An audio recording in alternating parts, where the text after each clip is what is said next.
Bismillahirrahmanirrahim. Assalamualaikum warahmatullahi wabarakatuh. Waalaikumsalam warahmatullahi Waalaikumsalam warahmatullahi wabarakatuh. Alhamdulillah hamdan yuwafi ni'amahu wa yukafi'u mazidah. Wassalatu wassalamu ala nabiyyina Muhammadin wa ala alihi wa ashabihi wa man tabi'ahum bi ihsanin ila yaumiddin. Wa ba'du. Alhamdulillah, hari ini kita bisa bertemu kembali untuk melanjutkan belajar kita, yaitu mempelajari fikih terkait dengan ibadah di bulan Ramadan, terutama terkait dengan puasa. Semoga Allah selalu memberikan kemudahan dan taufik kepada kita semuanya untuk bisa mudah mempelajari, memahami dan mengamalkan. Amin. Amin. Assalamualaikum. Umat sekalian, hari ini adalah hari ke-18 di bulan Ramadan. Betul, Umat?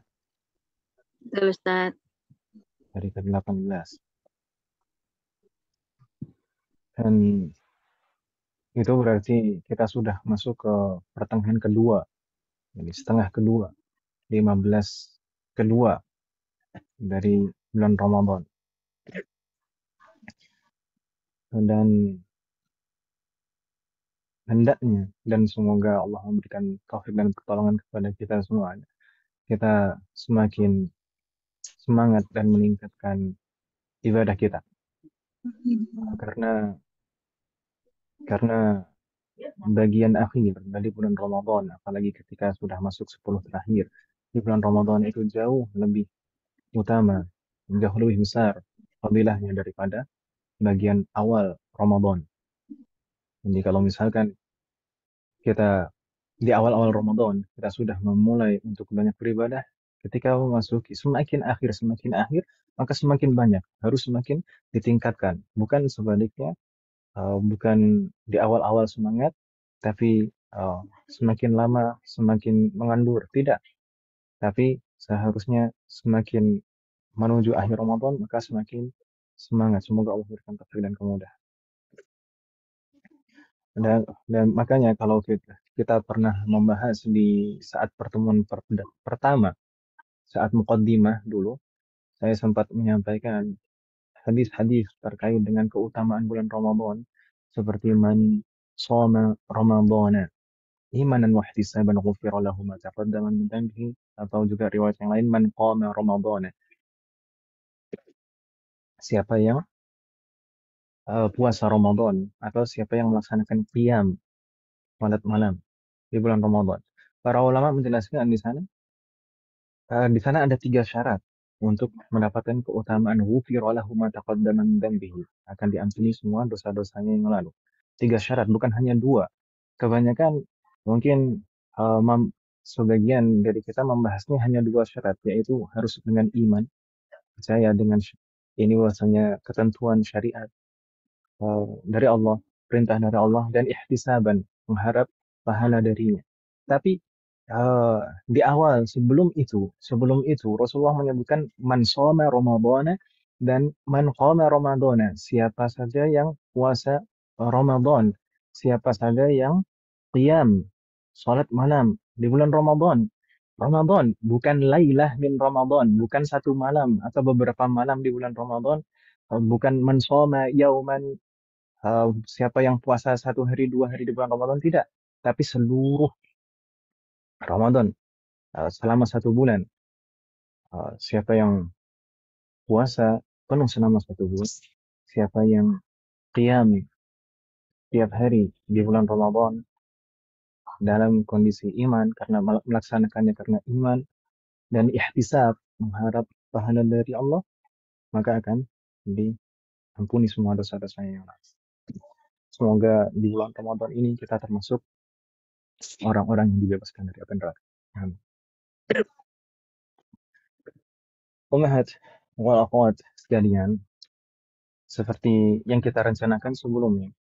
Sebelum-sebelumnya kita sudah membaca dari kitab Al-Yaqut An-Nafis yang ditulis oleh Al-Allamah Ahmad bin Umar Asy-Syatiri rahimahullah, terkait pertama tentang syarat wajib puasa. Paling pertama pengertian definisi puasa.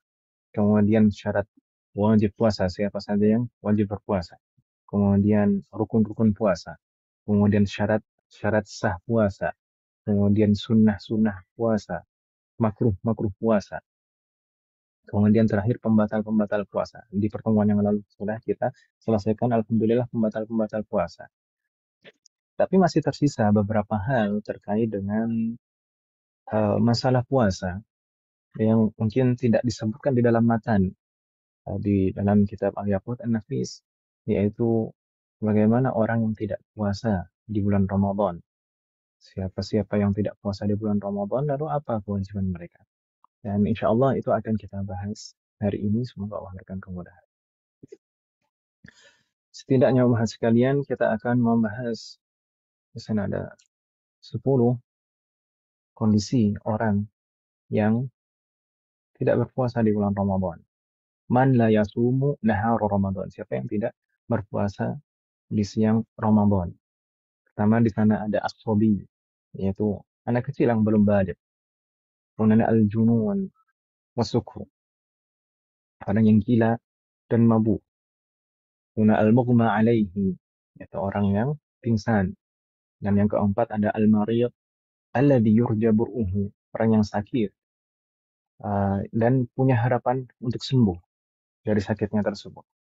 Kemudian yang kelima, al-marid alladhi la yurja bur'uhu, orang yang sakit tapi tidak mempunyai harapan sembuh. Kemudian yang keenam, asy-syekh wal ajuz, orang yang sudah tua dan tidak mampu untuk berpuasa. Yang ketujuh ada al-musafir, orang yang dalam kondisi safar, orang yang saat itu dia safar. Kemudian yang kedelapan ada al-hamil wal murdi', orang yang hamil dan menyusui, wanita hamil menyusui. Kemudian yang kesembilan ada al-haid wan nufasa, wanita haid dan dalam kondisi nifas. Dan yang ke-10 ada al-mujami', orang yang bersenggama di siang Ramadan. Sebagian dari yang ada di sini sudah pernah kita bahas sebelumnya dan mungkin kita nanti bahas sekilas. Dan mungkin kita usahakan mudah-mudahan semua ini nanti akan selesai kita bahas, makanya mungkin tidak terlalu banyak slide, sudah kita di sini saja, tidak kemana-mana, dan keterangan-keterangannya dari saya saja. Baik, mohon sekalian, kita mulai dari yang pertama, as-sobi, yaitu anak kecil yang belum balik. Anak kecil yang belum balik. Di awal kita ketika membahas syarat wajib dan syarat sah, di sana ada syarat wajib itu ada at-taklif, yaitu harus balik dan berakal, mumayyiz. Tapi kalau misalkan syarat sah itu tidak harus balik. Ya kan Ibu ya? Jadi kalau misalnya anak yang belum balik atau as-sobi, man lam yablugh, anak kecil yang belum balik itu tidak puasa, apakah dia berdosa? Tentu tidak, karena dia tidak wajib untuk berpuasa. Ya kan Ibu ya? Yang belum balik itu tidak wajib untuk berpuasa. Meskipun kalau kita rinci kemarin, itu kalau misalkan genap usia 7 tahun kemudian mumayyiz, maka untuk walinya itu wajib kifai, fardu kifayah untuk menyuruhnya. Dan sah puasanya. Kalau misalkan mumayyiz meskipun belum balik. Tapi kalau misalkan belum balik, dia tidak berpuasa, apakah dia berdosa? Jawabannya tidak. Tidak. Dianya, anak kecilnya ini yang belum balik, itu tidak berdosa. Kalau misalkan yang genap usia 7 tahun, kemudian genap usia 7 tahun, kemudian mumayyiz, maka yang wajib menyuruh kan walinya. Tapi kalau anaknya sendiri, kalau misalkan dia belum balik, dia tidak berdosa kalau tidak puasa, dan memang tidak wajib baginya berpuasa. Maka Kalau misalnya anak kecil seperti ini, misalkan saat Ramadan dia belum balik. Kemudian nanti di bulan Syawal, Syawal pertama itu, misalkan tanggal 1 Syawal dia balik misalkan. Apakah dia wajib mengqadha Ramadan sebelumnya, Ramadan kali ini misalkan. Nanti ada misalkan anak kecil Ramadan kali ini belum balik, tapi nanti 1 Syawal dia balik. Apakah dia wajib mengqadha? Jawabannya tidak. Apakah wajib membayar fidyah? Tidak juga. Jadi tidak wajib apapun sama sekali. Begitu maksudnya. Mudah Nah, insya Allah. Eh, tapi seandainya, ini ada kondisi lagi. Seandainya anak kecil yang belum balik, dia di Ramadan, kan? Di pertengahan Ramadan, anak kecil ini belum balik. Tapi misalkan tiba-tiba di siang hari Ramadan, dia balik. Di siang hari Ramadan dia balik. Apakah wajib baginya untuk menahan diri dari pembatal-pembatal puasa? Jawabannya tidak wajib, tapi disunahkan baginya untuk menahan diri. Gitu ya, Bu ya? Jadi secara umum nanti akan kita bahas di akhir insya Allah. Jadi eh, orang yang meninggalkan puasa karena uzur, misalkan di sini misalkan belum balik. Orang yang tidak puasa karena uzur, kemudian di pertengahan siang hari Ramadan, uzurnya hilang, itu tidak wajib menahan diri. Tidak wajib menahan diri dari pembatal puasa, tapi sunnah.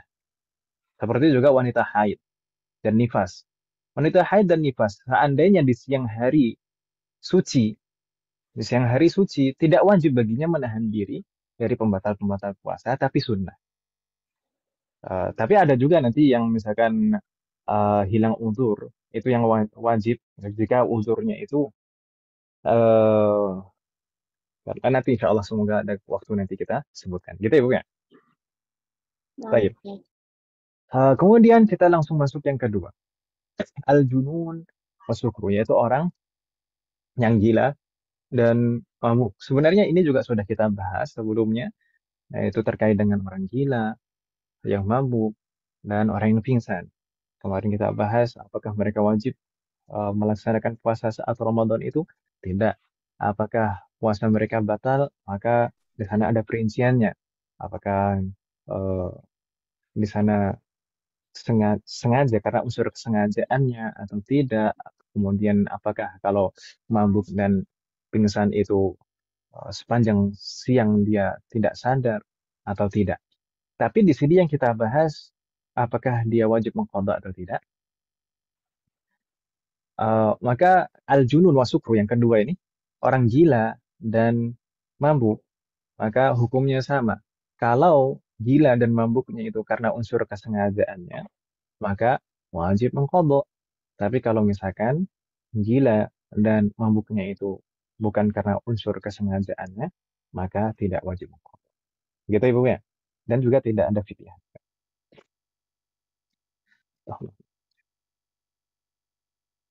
Ini sudah jelas insya Allah sudah beberapa kali, mungkin 2 kali dan ini yang ketiga kita bahas. Kemudian yang ketiga juga orang yang pingsan, al-mughma alaihi, orang yang pingsan. Orang yang pingsan bagaimana? Masih ingat omongan sekalian kemarin? Orang yang pingsan terkait dengan masalah qadha, kan kemarin kan terkait dengan apakah batal puasanya atau tidak, maka di sana ada perincian. Kalau misalnya eh, karena unsur kesengajaannya, meskipun sebentar pingsannya, maka batal secara mutlak. Tapi kalau misalkan karena tidak sengaja, kemudian dia pingsan, maka dilihat apakah sepanjang siang itu dia tidak sadar atau eh, ada bagian waktu di siang hari yang dia sadar. Eh, Kalau misalkan sepanjang siang maka batal, kalau misalkan ada bagian siang yang dia sadar maka tidak batal puasanya. Seandainya batal puasanya, orang yang pingsan, seandainya batal puasanya dengan semua kondisi itu, entah itu dia sengaja atau tidak, apakah tidak sengaja kemudian mencakup semua siang, maka secara secara mutlak dalam semua kondisi orang yang pingsan itu wajib mengqadha. Begitu Ibu ya? Pada yang pingsan, kalau batal puasanya wajib mengqadha.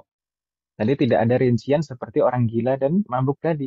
Kalau orang gila dan mabuk, itu kalau karena unsur kesengajaannya gila dan mabuknya, maka baru wajib mengqadha. Kalau bukan unsur kesengajaannya, bukan karena unsur kesengajaannya, maka tidak wajib. Tapi kalau orang pingsan, wajib mengqadha secara mutlak dalam semua kondisi. Kalau puasanya batal. Gitu Ibu ya? Ya, Ustaz. Assalamualaikum. Nah, ini juga sudah kita bahas. Kemudian kita langsung masuk ke yang keempat. Pemahat sekalian. Yang keempat ini apa? Al-marid, yaitu orang yang sakit. Orang yang sakit. Orang sakit, di sana ada dua macam umat sekalian, yang keempat dan kelima. Kita bahas secara tersendiri, insya Allah, sendiri-sendiri. Jadi yang keempat di sana al-marid alladzi yurja burquhu. Orang yang sakit dan masih punya harapan sembuh. Masih bisa diharapkan kesembuhan. Baik. Berdasarkan ayat, "Faman kana minkum maridan aw ala safarin fa'iddatun min ayyamin ukhra." Barang siapa di antara kalian yang sakit, dan sakit yang dimaksud di ayat ini berarti adalah sakit yang diharapkan kesembuhannya. Aw ala safarin, atau dalam kondisi safar. Faman kana minkum maridan aw ala safarin. Kemudian di sana ada yang muqaddarah di dalam ayat ini, kata al-mufassirun, kata ulama tafsir. Di sana ada yang muqaddarah, yaitu ada kata fa'aftara.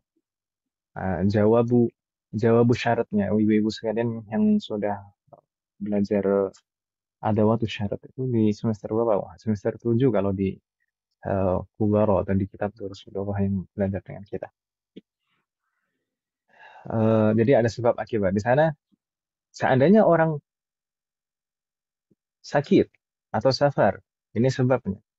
Kemudian dengan sakitnya, karena sakitnya atau karena safarnya itu dia membatalkan puasa, lalu apa kewajibannya? Fa'iddatun min ayyamin ukhor. Maka wajib baginya mengqadha sesuai dengan jumlah hari yang ditinggalkan. Berdasarkan hadis ini berarti orang yang sakit kewajibannya, orang yang sakit yang punya harapan sembuh, ya, bukan yang tidak punya harapan sembuh. Orang yang sakit yang punya harapan sembuh harus mengqadha, tidak boleh bayar fidyah, harus mengqadha. Orang yang sakit dan punya harapan sembuh maka harus mengqadha, tidak boleh membayar fidyah berdasarkan ayat itu tadi. Baik. Tapi mungkin perlu kita pahami di sini umat sekalian, orang yang sakit yang dibolehkan untuk membatalkan puasa itu sakit yang bagaimana?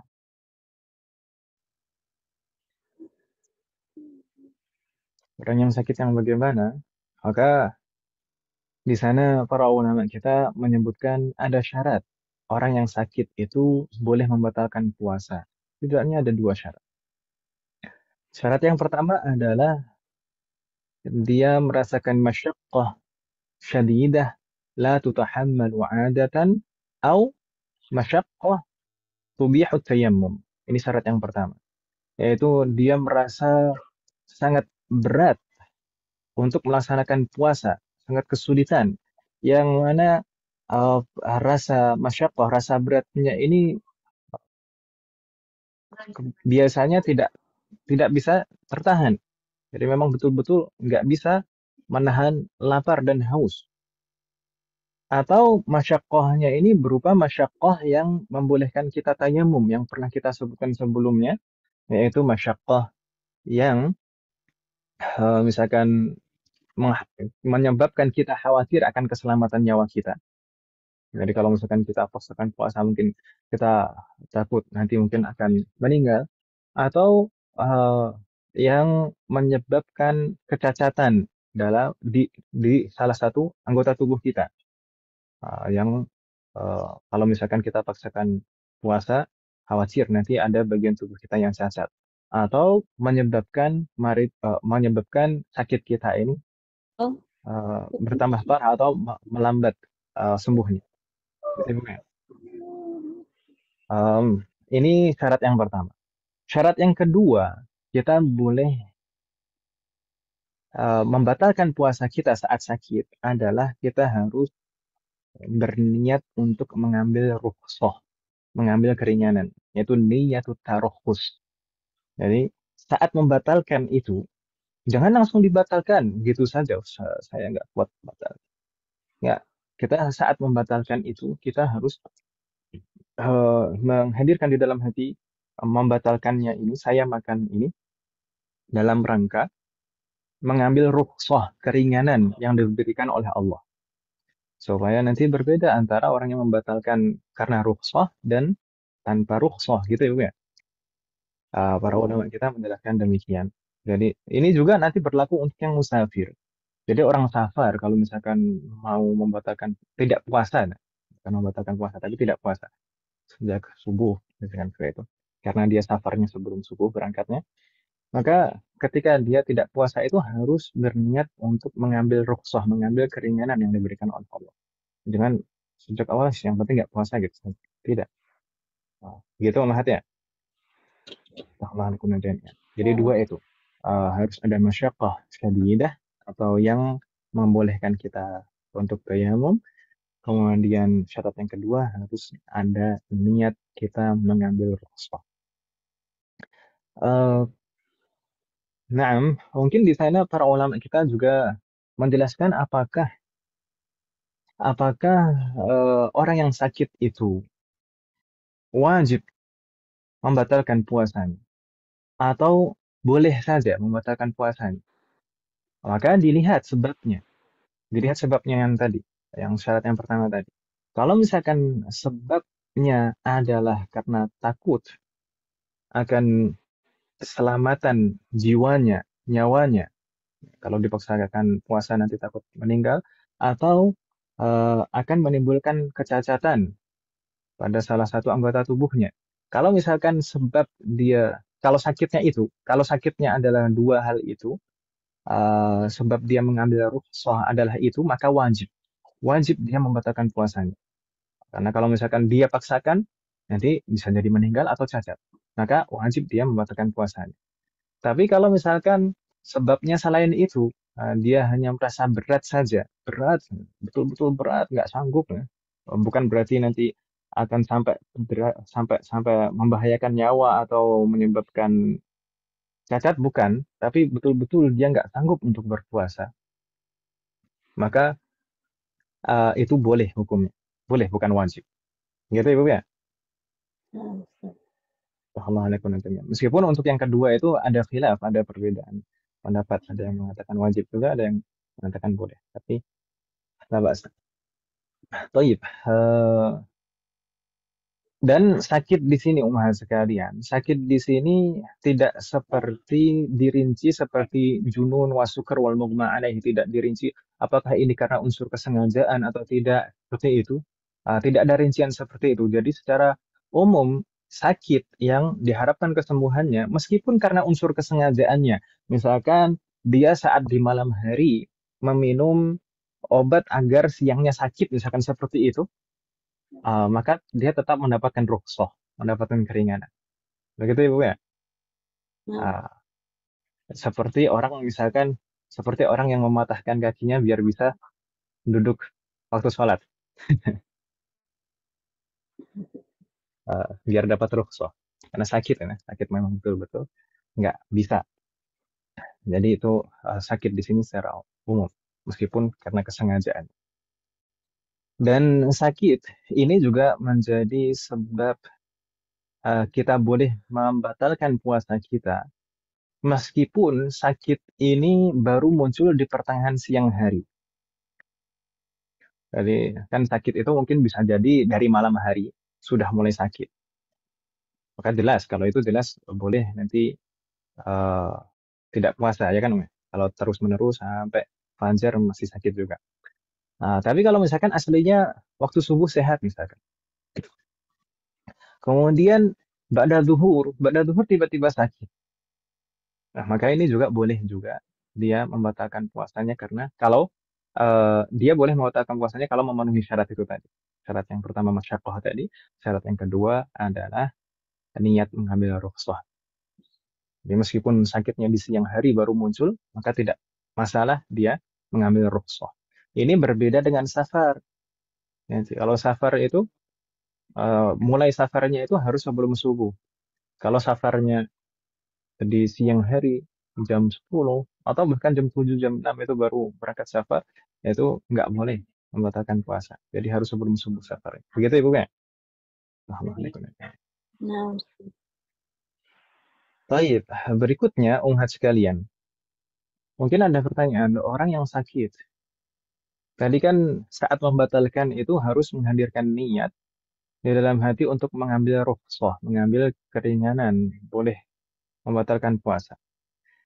Eh, Mungkin ada pertanyaan, Ustaz, berarti orang yang sakit itu harus menghadirkan niat puasa tidak waktu malam hari itu? Kalau misalkan nggak niat, dosa nggak kalau malam hari? Gimana Unghat sekalian? Maka di sana ada rincian. Orang yang sakit terkait dengan masalah menghadirkan niat di malam hari. Di sana ada rincian. Orang sakit itu bisa jadi sakitnya itu terus-menerus. Maksudnya dia sakit terus sepanjang malam sampai juga dia subuh. Kemudian siangnya juga demikian sakit terus. Nah, sepanjang waktu sakit terus. Kalau seperti itu, maka tidak wajib menghadirkan niat di malam hari. Gitu Mahat ya? Tapi kalau misalkan sakitnya itu mutaqatti'an, sakitnya itu terputus-putus, maksudnya terkadang sakit, terkadang sembuh. Beberapa waktu, misalkan 1 jam terasa sakitnya, 1 jam kemudian sembuh. Maka kita lihat saat menjelang subuh. Saat menjelang subuh, apakah dia dalam kondisi sehat atau dalam kondisi sakit? Gitu ya, Bu, ya? Nah, Kalau sakitnya terputus-putus, kadang sembuh, kadang sakit, kadang sembuh, kadang sakit, kita lihat sebelum fajar, sebelum subuh itu, dia dalam kondisi sehat atau dalam kondisi sakit. Seandainya sebelum fajar, sebelum subuh, dia dalam kondisi sakit, maka tidak wajib menghadirkan niat. Tapi, seandainya sebelum fajar, dia dalam kondisi sehat, maka wajib menghadirkan niat. Wajib menghadirkan niat. Saat sebelum fajar dia sembuh, maka wajib menghadirkan niat. Meskipun seandainya nanti, meskipun seandainya nanti di siang hari ternyata dia sakit lagi dan tidak sanggup untuk berpuasa, maka tidak masalah baginya untuk membatalkan puasanya dengan menghadirkan niat mengambil rukhsah. Bingung tidak Om sekalian? insya Allah enggak. Insyaallah enggak ya. Masyaallah. Baik. Dan mungkin eh, ada kemiripan antara kondisi orang yang sakit dan orang eh, pekerja berat. Pekerja berat. Mungkin di beberapa pertemuan awal itu ada yang bertanya terkait dengan pekerja berat. Bagaimana pekerja berat itu dan bagaimana hukum kita memberikan menyediakan makanan untuk mereka. Eh, Tidak tahu yang bertanya dulu hadirah tidak hari ini, tapi eh, tidak masalah. Yang penting mudah-mudahan bermanfaat. Kita bahas umum sekalian terkait pekerja berat. Pekerja berat, pekerja berat itu boleh membatalkan puasanya, tapi dengan syarat. Ada 5 syarat. Pekerja berat boleh membatalkan puasanya dengan 5 syarat. 5 syarat itu apa saja?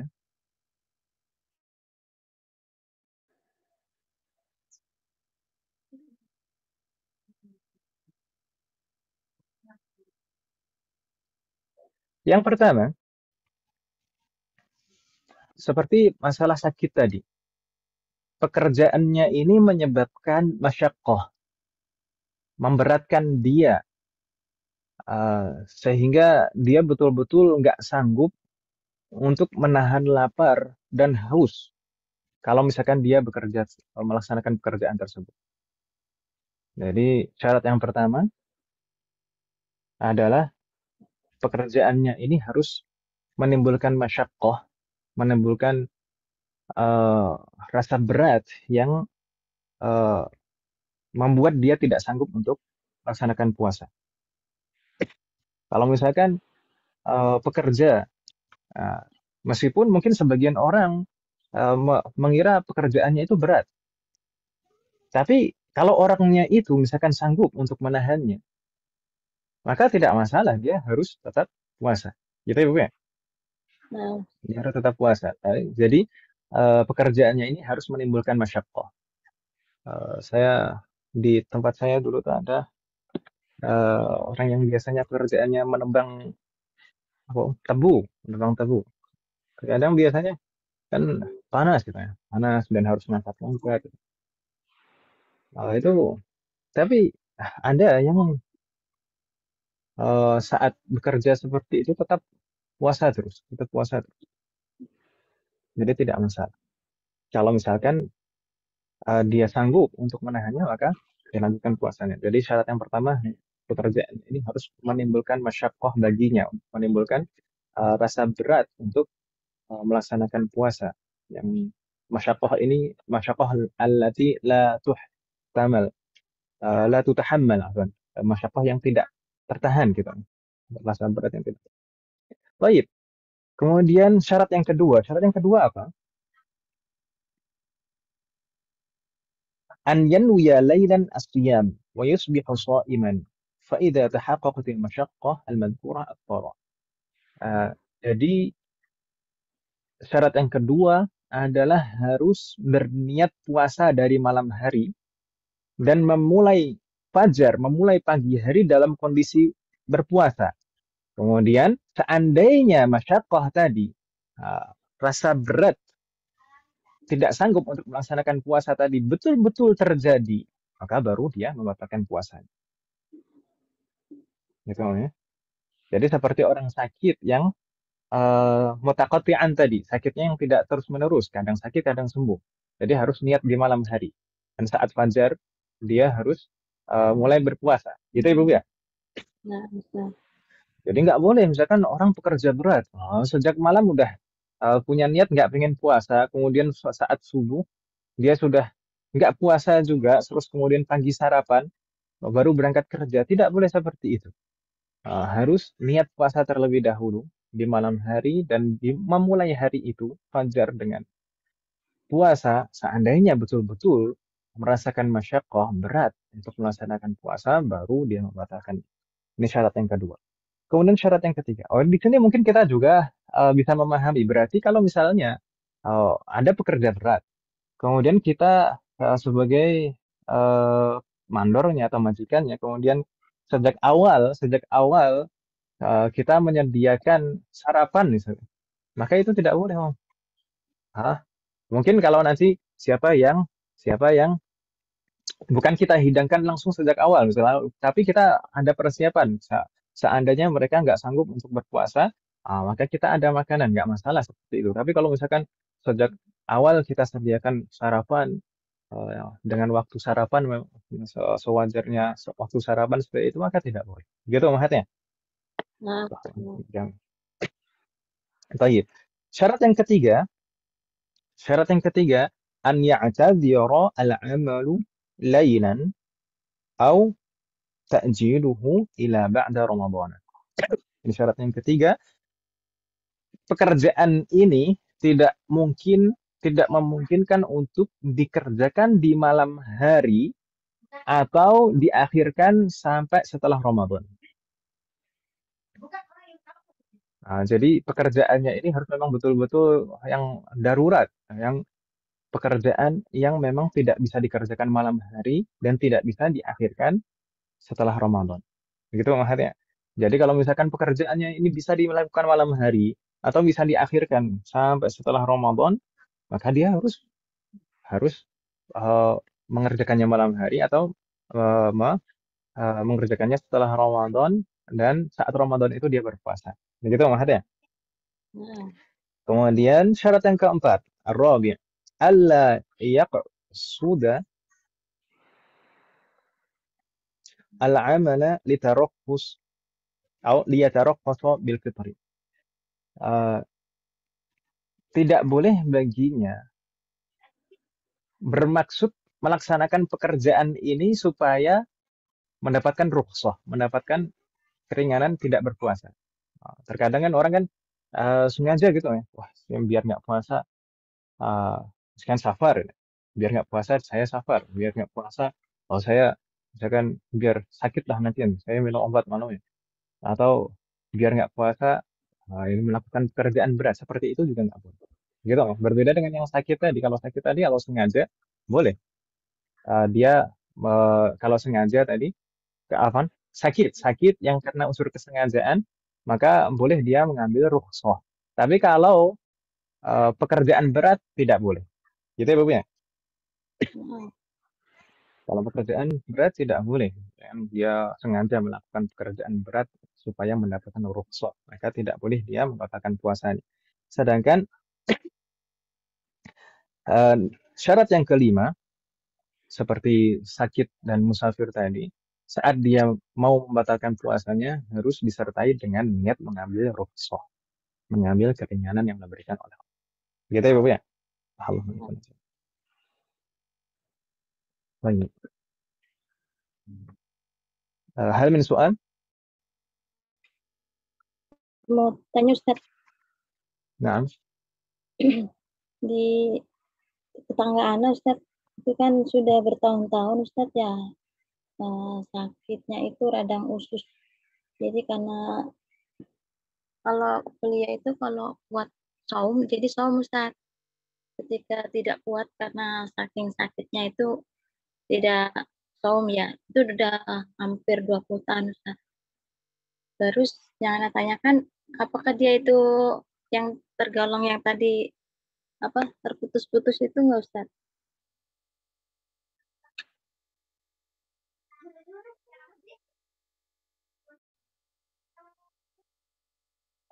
طيب فتح الله عليك وأشرحه.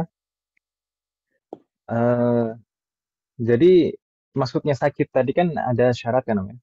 Syarat yang Nah, pertama itu ada masyaqqah syadidah, yaitu dia sakitnya ini menimbulkan rasa yang sangat memberatkan dia untuk berpuasa. Nah, jadi kalau misalkan sakitnya seperti itu, maka itu yang sakit yang eh, menimbulkan rukhsah, sakit yang membolehkan kita untuk membatalkan puasa. Tapi kalau misalkan sakitnya tidak menyebabkan masyaqqah syadidah seperti itu, menyebabkan rasa sangat berat untuk berpuasa seperti itu, maka itu bukan sakit yang eh, boleh kita mengambil rukhsah. Jadi kalau misalkan tetanggamu Ashraf tadi, misalkan sakitnya terkadang menimbulkan masyaqqah, terkadang tidak, maka yang mutaqatti tadi, yang terputus-putus tadi, kadang sakit, kadang sembuh, begitu. Yang sakit kadang. Tapi kalau misalkan sakitnya itu sebenarnya itu menimbulkan masyaqqah terus-menerus, atau misalkan memang sebenarnya itu menimbulkan masyaqqah terus-menerus, tapi beliaunya pengen memaksakan untuk uh, terus puasa, maka itu sebenarnya nggak masalah. Maka itu nggak masalah. Kalau beliau memaksakan tetap puasa dan puasanya sah. Berbeda kalau misalkan sebenarnya sakitnya ini terus-menerus dan kalau misalkan dipaksakan puasa mengkhawatirkan nanti akan meninggal atau menyebabkan kecacatan, maka itu wajib untuk membatalkannya beliau. Gitu.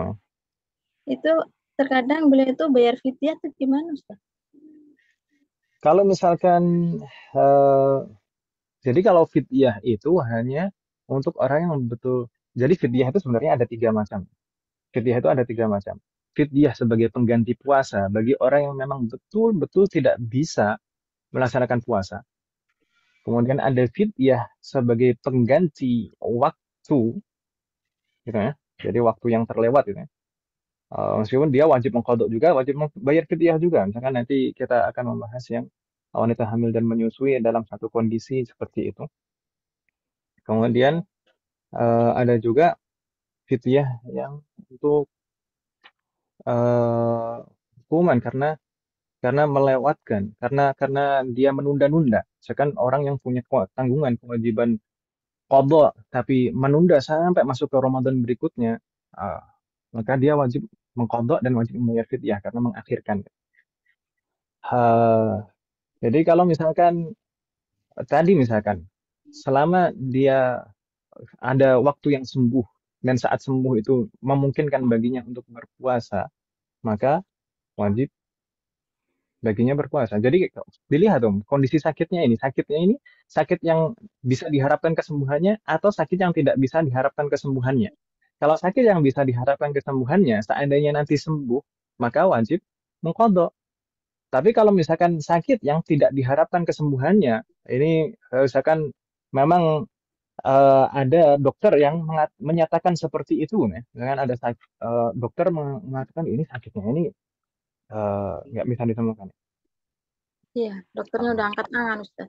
Kalau dokternya bilang ini sakitnya ini nggak bakal sembuh, nggak ada harapan sembuh.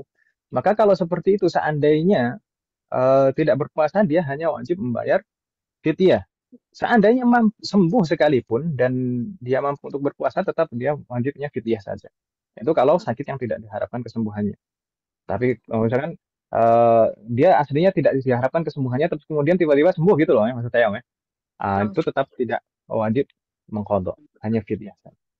baik, Ustaz. Barakallah. Jazakallah khair. Wajazakillahu khairan katsiran.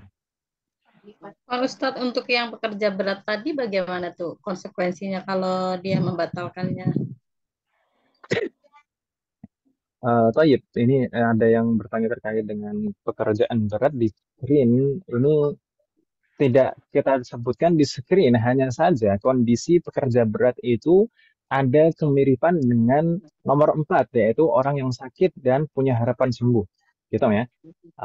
Berdasarkan ketentuan-ketentuan tadi, kemudian ada syarat pekerjaan berat mengambil rukhsah yang nomor 5 tadi adalah meniatkan saat dia membatalkan puasa itu dia niat mengambil rukhsah, gitu ya.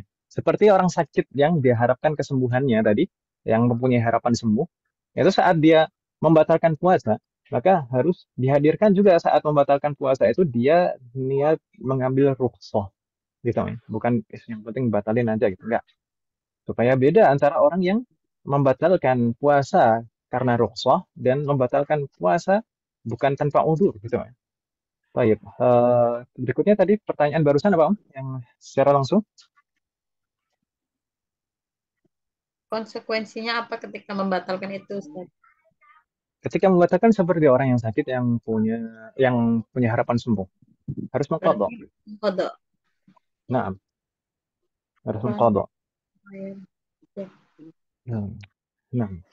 Tapi kalau misalnya sebenarnya harusnya ada satu syarat lagi, Om. Seperti orang musafir. Musafir nanti insya Allah akan kita bahas. Musafir itu ada syarat, bukan orang yang safarnya itu terus menerus.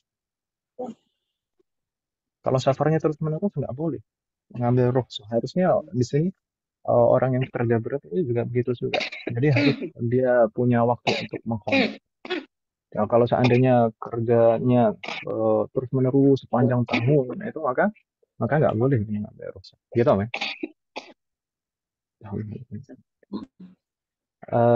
Saya izin sebentar, Om sekalian. Apa namanya? Saya izin. Betul.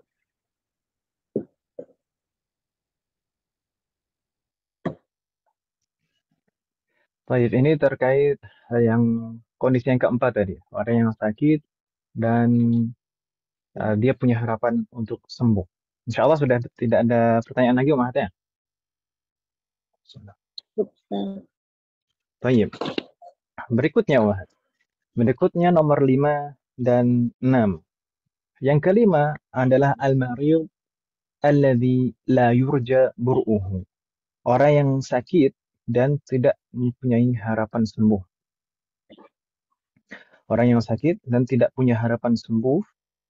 Ini kita langsung sambung dengan yang keenam juga, yaitu asy-syaikh wal ajuz. Asy-syaikh itu adalah sebenarnya orang yang disebut syekh itu adalah orang yang lebih dari 40 tahun usianya. Itu disebut syekh. Saya tidak nyindir, Om ya. Ada itu, Ustaz. Itu syekh itu kalau di usianya sudah lebih dari 40 tahun itu disebutnya syekh. Sedangkan anjuz itu adalah alladzi balagha aqsal kibari. Orang yang ajus itu adalah orang yang memang betul-betul sudah tua renta, sudah lemah.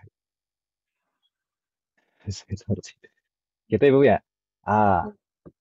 Semuanya ini uh, orang yang sakit, yang tidak uh, punya harapan sembuh, dan itu tidak punya harapan sembuh itu dinyatakan oleh ahlinya, dokter spesialisnya, gitu ya. Kalau misalkan dokter spesialisnya menyatakan, oh ini sudah nggak punya harapan sembuh, maka ini masuk ke nomor 5 ini. Bukan bukan berdasarkan perasaannya diri sendiri, Om Ahad ya. Jadi harapan sembuh di sini bukan berdasarkan perasaannya diri sendiri, bukan. Karena orang kan ada yang diuji dengan keimanannya, kemudian diberi sakit untuk menguji keimanannya dan kesabarannya. Terkadang orang yang diuji dengan sakit berat itu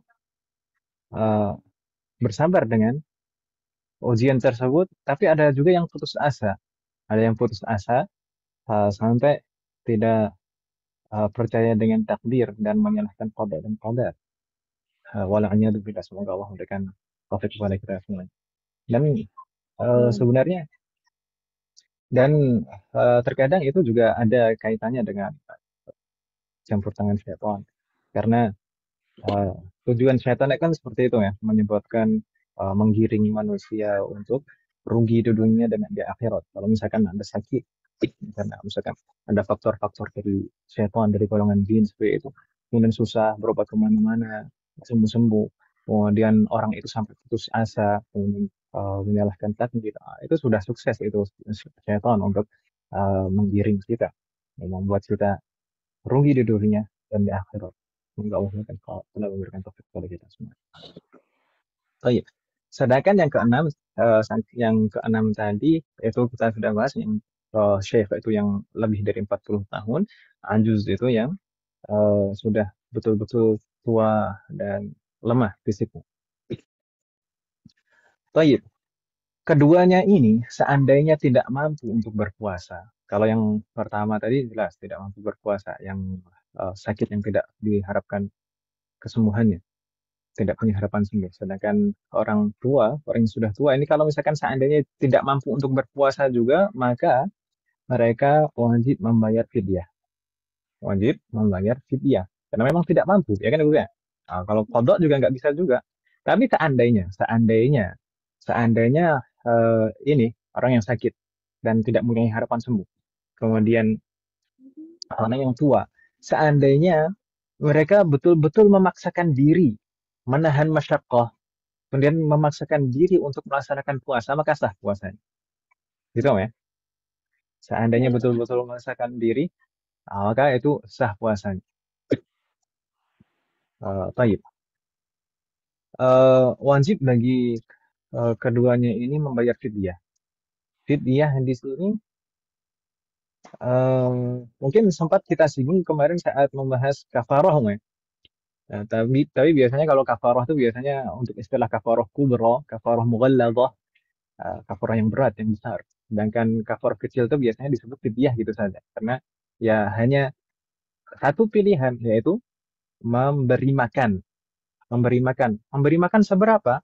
Memberi makan setiap satu hari yang ditinggalkan puasanya itu satu mud. Gitu ya Bu ya? Setiap satu hari yang ditinggalkan itu diukur satu mud. Satu mud. Satu mud apa? Dan satu mud itu berapa? Seberapa? Kemarin kita bahas satu mud itu mungkin kalau ditimbang itu 600 gram atau 6 on gitu ya. Itu kebanyakan para ulama menjelaskan demikian. Tapi ada juga yang lebih berhati-hati, ditambah 700 gram gitu. 700 gram atau 7 on. Itu lebih hati-hati.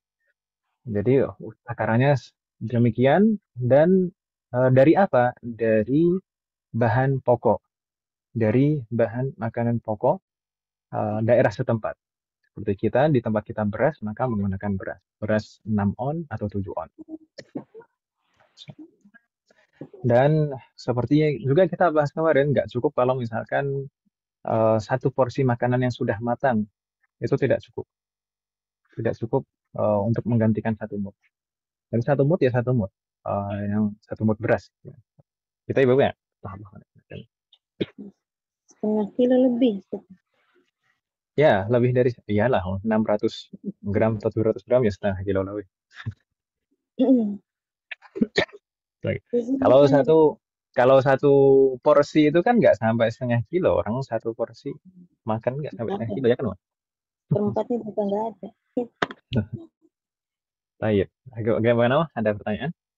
Terus mau tanya Ustadz yang ajus itu Ustadz. Kan Mhm. anak kan punya nenek Ustadz, dia udah 100 tahun usianya lebih. Mungkin kendalanya beliau itu tidak bisa bangun, terus terkadang lupa-lupa sedikit gitu. Beliau tuh masih berpuasa Ustadz. Apakah puasanya Oh, sah ketika dia tidak ingat seperti apa ya, hilang ingatan sesaat gitu Ustadz. Mungkin pikun dibilang Ustadz ya. nah, Masih sah Ustadz. kalau misalkan beliau memaksakan untuk puasa dan bisa puasanya sah, maka ya sah puasanya. Misalkan dia menghadirkan niat di malam hari dan beliau memang betul-betul menahan diri dari pembatal-pembatal puasa sepanjang siang, jadi sejak terbit fajar sampai terbenam matahari, maka sah puasanya seperti kita sampaikan tadi. Seandainya ini dua orang ini orang yang sakit, tidak punya harapan sembuh dan orang yang sudah tua, ini seandainya tidak mampu, tidak sanggup untuk berpuasa, tapi memaksakan diri untuk berpuasa, maka sah puasanya. Gitu, Mas. Walaupun terkadang memang kalau waktu sholat itu memang enggak itu ya karena pendengarannya juga Ustaz ya. Jadi harus diingatkan. Kalau terkadang beliau tuh tanya apakah ini udah waktu masuk ke Hmm. sholat gitu. Tetap sah Ustaz Nah, ya. nah, sah. Baik Ustaz. Ustaz, boleh tanya Ustaz. Naam, tafadhali. Ustaz, untuk teknis pembayaran fidyah itu gimana sih Ustaz? Misalnya kayak ada Hmm. yang memang sakitnya itu memang udah beberapa tahun memang tidak tidak bisa sembuh gitu kan, berarti memang Hmm. otomatis bayar fidyah. Itu bisa di awal langsung Ya, sebulan atau gimana Ustaz teknisnya? ya. eh, Kapan kita membayarkan fidyah? Yaitu ketika sudah masuk hari yang dia wajib berpuasa. Jadi nggak bisa kalau eh, misalkan kita sebelum Ramadan ini sudah jelas kira-kira ini nggak bisa berpuasa, nggak sanggup untuk berpuasa selama 1 bulan. Kemudian sebelum masuk Ramadan itu sudah dibayarkan fidyahnya. Ya, itu tidak sah sebagai fidyah, itu sedekah biasa saja. Gitu. Hmm, gitu. Kalau udah misalnya kita karena nggak tahu gitu, misalnya udah berapa tahun gitu Ustaz, jadi harus diulang gitu. Yang tahu berapa tahun lalu itu harus dibayarkan sekarang gitu. Baik.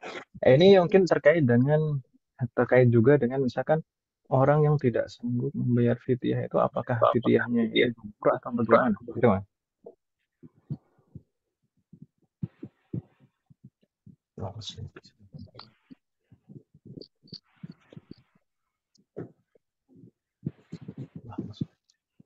Baik, kalau kita bahas yang ini dulu ya. Kalau misalkan orang yang tidak sanggup membayar fidyah karena mungkin fakir, jadi sudah tadi misalkan tidak sanggup untuk berpuasa, jadi kewajibannya sejak awal adalah membayar fidyah, bukan melaksanakan puasa. Tapi tidak sanggup juga membayar fidyah. Maka para ulama kita di sana ada perbedaan pendapat. Mayoritas dari ulama madhab Syafi'i itu mengatakan tetap wajib baginya membayar fidyah. Jadi maksudnya tetap wajib itu sekarang kalau misalkan belum bisa membayar fidyah sekarang, maka ya tidak membayar sekarang, tidak masalah. Tapi kalau seandainya nanti eh, mampu untuk membayarnya, maka maka harus membayarnya. Sedangkan ada juga pendapat kedua, ini diantaranya Ibnu Hajar, dan ini juga mazhab Hanafi juga mengatakan seperti yang kedua ini, yaitu kalau orang yang tidak mampu membayar fidyah maka gugur, maka tidak wajib baginya membayar fidyah. Dan itu mungkin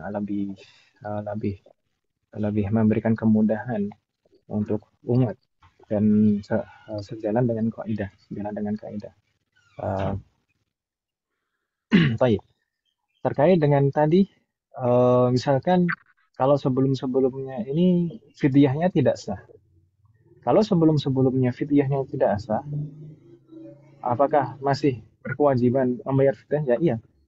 Kalau fidyahnya kemarin tidak sah, maka tetap harus dibayar fidyah. Gitu. Nah, Ustaz. Bayar fidyah sama kafarat besarnya sama, kurang lebih 600. Nah, kafarat. Tapi cuman kafarat yang dimaksud kafarah mughalladhah atau kafarah berat, kafarah besar, itu di sana tidak bisa kita langsung memilih untuk membayar. Jadi harus dengan urutan sesuai dengan yang kita bahas kemarin. Jadi harus dengan urutan memerdekakan, kemudian puasa 2 bulan berturut-turut. Kalau misalkan nggak bisa dua-duanya baru memberi makan. Nah, jadi yang ketiga untuk memberi makan ini kadarnya sama. Nah, bedanya syekh dan ajuz, umumnya bertanya, bedanya syekh dan ajuz. Syekh itu adalah orang yang usianya lebih dari 40 tahun. Kalau ajuz itu memang sudah betul-betul tua renta yang lemah fisiknya. Gitu. Gitu Om ya. Astagfirullahaladzim. Boleh melanjutkan bertanya, Ustaz? Naam. Yang syekh itu apakah cuman karena usia atau karena yang lain, Ustaz? Karena masyaqqah itu tadi, kalau misalkan usianya sekian, kalau misalkan sudah syekh, kemudian tidak mampu untuk melaksanakan puasa. Karena apa? Karena masyaqqah yang kita sebutkan tadi, masyaqqah syadidah, itu masyaqqah syadidah yang betul-betul kondisinya dia itu tidak memungkinkan untuk puasa, tidak kuat untuk menahan lapar dan haus. Atau kalau misalnya dia paksakan untuk berpuasa itu, dia akan mendapatkan masyaqqah seperti dalam tayamum, yaitu nanti membahayakan nyawanya atau menyebabkan kerusakan atau kecacatan pada anggota tubuhnya. Jadi harus ada masyaqqah itu tadi, tetap harus ada masyaqqah. Gitu. Bukan hanya yang penting usia 40 tahun nggak boleh puasa, yo. Yang apa Ustaz yang anak tanyakan itu yang disebut syekh itu faktor usia atau karena faktor yang lain? Iya, usia dan masyaqqah itu tadi, dua hal itu. Jadi kalau usianya sekian dan tidak mampu gitu ya. Kan ada yang di bawah kecil dipanggilnya syekh, Ustaz ya. Bagaimana Om? Ada yang usianya kurang juga dipanggil syekh. Ada yang usianya kurang. Enggak, itu bukan syekh secara itlaq yang sebenarnya. Itu bukan hakikat syekh yang sebenarnya, itu mungkin kebiasaan. Nah, seperti kalau terkadang syekh itu dilihat dari batasan usia. Terkadang juga orang yang berilmu, meskipun belum sampai 40 tahun juga dipanggil syekh. Tapi kalau di sini maksudnya adalah batasan usia. Gitu ya. Oh, baik Ustaz.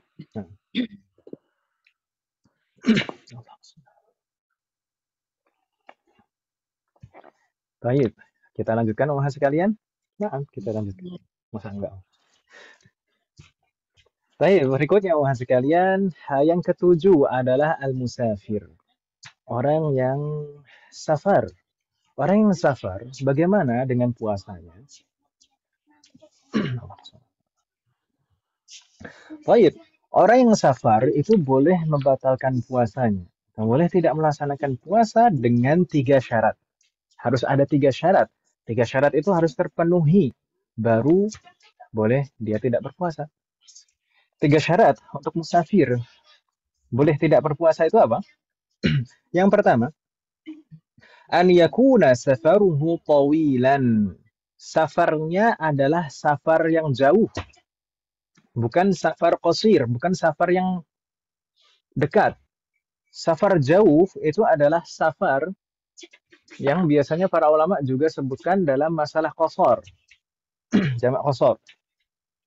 Safar jauh itu kalau dihitung dengan kilometer ya, bukan kilogram. Kilometer, perkiraan para ulama mazhab kita mengatakan 84 kilometer kurang lebih.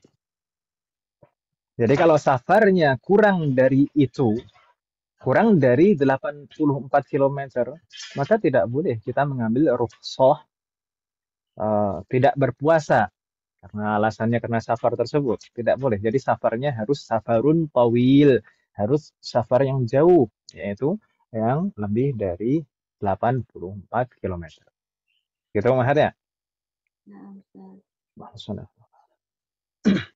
Kemudian yang kedua, syarat yang kedua adalah an yakuna safaruhu mubahan. Safarnya ini harus safar yang mubah.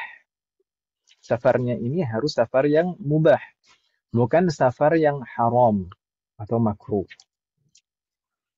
Jadi kalau safarnya minimal safar mubah. Kalau safarnya safar wajib bagaimana?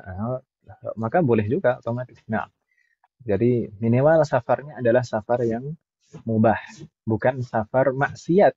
Kalau safar maksiat bisa makruh, bisa haram. Gitu bukan? Dalam rangka maksiat, misalkan saya safar ke sana ini dalam rangka bermaksiat. Meskipun di sana ya ada perincian ini maksiatnya ini ketika safarnya atau saat nanti sampainya.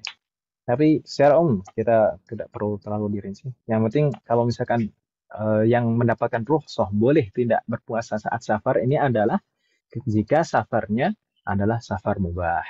Begitu maksudnya. Kemudian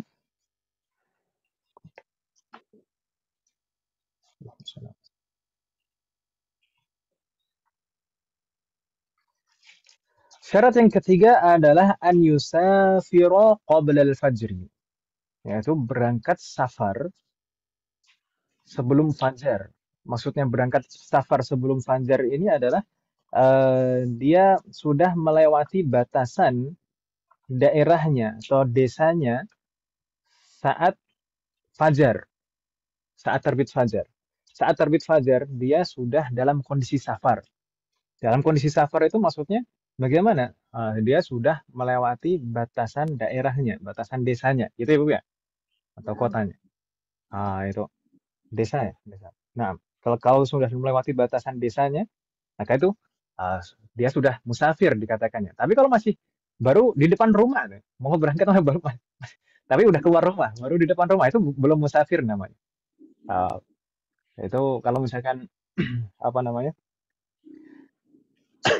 Dia saat masih di depan rumah mau berangkat, udah keluar rumah tapi masih di depan rumah atau di jalan tapi belum keluar dari desanya, tapi sudah terbit fajar, maka tidak boleh mengambil rukhsah membatalkan puasanya. Gitu Ibu ya. Nah, Ustaz. Jadi harus dalam kondisi safar saat fajar. Tiga syarat itu tadi untuk musafir boleh mengambil rukhsah tidak berpuasa saat safar. Dan seperti kita singgung di awal tadi Ummahat sekalian, ini ketika dia membatalkan puasa, maksudnya dia tidak melaksanakan puasa sejak dia mulai safar, terus kemudian saat fajar itu dia tidak berpuasa, itu harus dengan niat mengambil rukhsah. Harus dengan niat mengambil rukhsah. Gitu Ibu ya, seperti sakit tadi juga. Dan dari syarat ketiga tadi juga kita bisa pahami kalau misalnya safarnya ini baru di siang hari.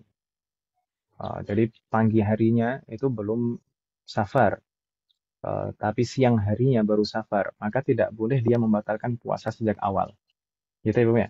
Dan memang tidak boleh dia mengambil rukhsah. Begitu Mas ya? Ya.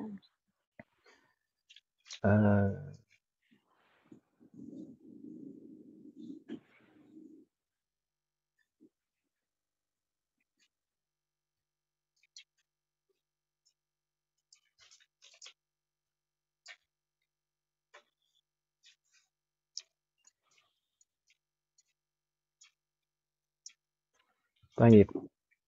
Di sini ada beberapa pertanyaan terkait qada dan fidyah ini apakah terkait dengan ibu hamil dan menyusui, Om? Kalau terkait dengan ibu hamil dan menyusui akan kita bahas setelah ini. Kemudian orang yang sengaja safar di bulan Ramadan untuk jalan-jalan ke luar negeri, apa beliau boleh mengambil rukhsah? Kalau misalkan ini tadi, jadi safarnya ini untuk niatnya untuk hal yang mubah. Traveling itu kan mubah, Om, ya? Maka boleh mengambil rukhsah. Bukan dia sengaja safar untuk mengambil rukhsah, tapi dia traveling, jalan-jalan. Maka itu safar yang mubah, nggak masalah. Kalau saat fajar sudah di bandara, tapi belum naik pesawat, bagaimana Ustaz? Apakah harus ada masyakoh untuk musafir? Nggak, musafir itu bukan masyakoh. Patokannya bukan masyakoh. Tapi patokannya apakah dia sudah dalam kondisi safar atau belum. Jadi tadi syaratnya itu tiga saja. Yaitu safarnya itu harus betul-betul jauh. Itu minimal 84 km. Kemudian safarnya adalah safar yang mubah, bukan safar maksiat. Dan yang ketiga, ketika fajar itu sudah harus dalam kondisi safar. Sudah keluar dari daerahnya, kampungnya. Gitu, ya?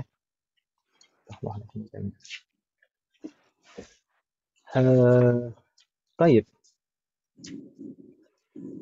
Tapi kalau misalkan ditanya, wah sekalian, seandainya seorang musafir itu kan bukan karena terkait dengan masyakoh sebenarnya. Yang penting kalau dia safar, meskipun dia tidak ada masyakoh, itu boleh dia mengambil rukhsah. Tapi kalau misalkan ada pertanyaan, mana yang lebih afdol gitu kan? Mana yang lebih afdol antara mengambil rukhsah atau tetap puasa?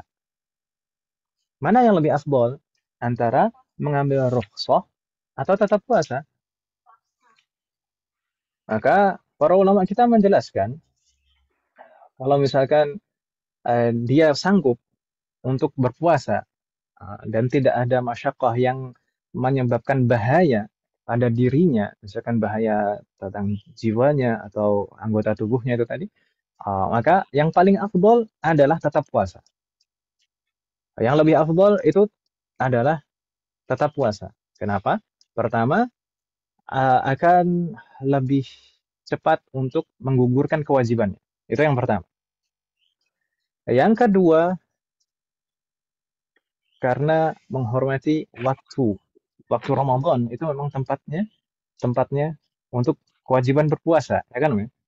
Jadi mengerjakan puasanya dikerjakan di bulan Ramadan itu lebih afdal daripada nanti di qada.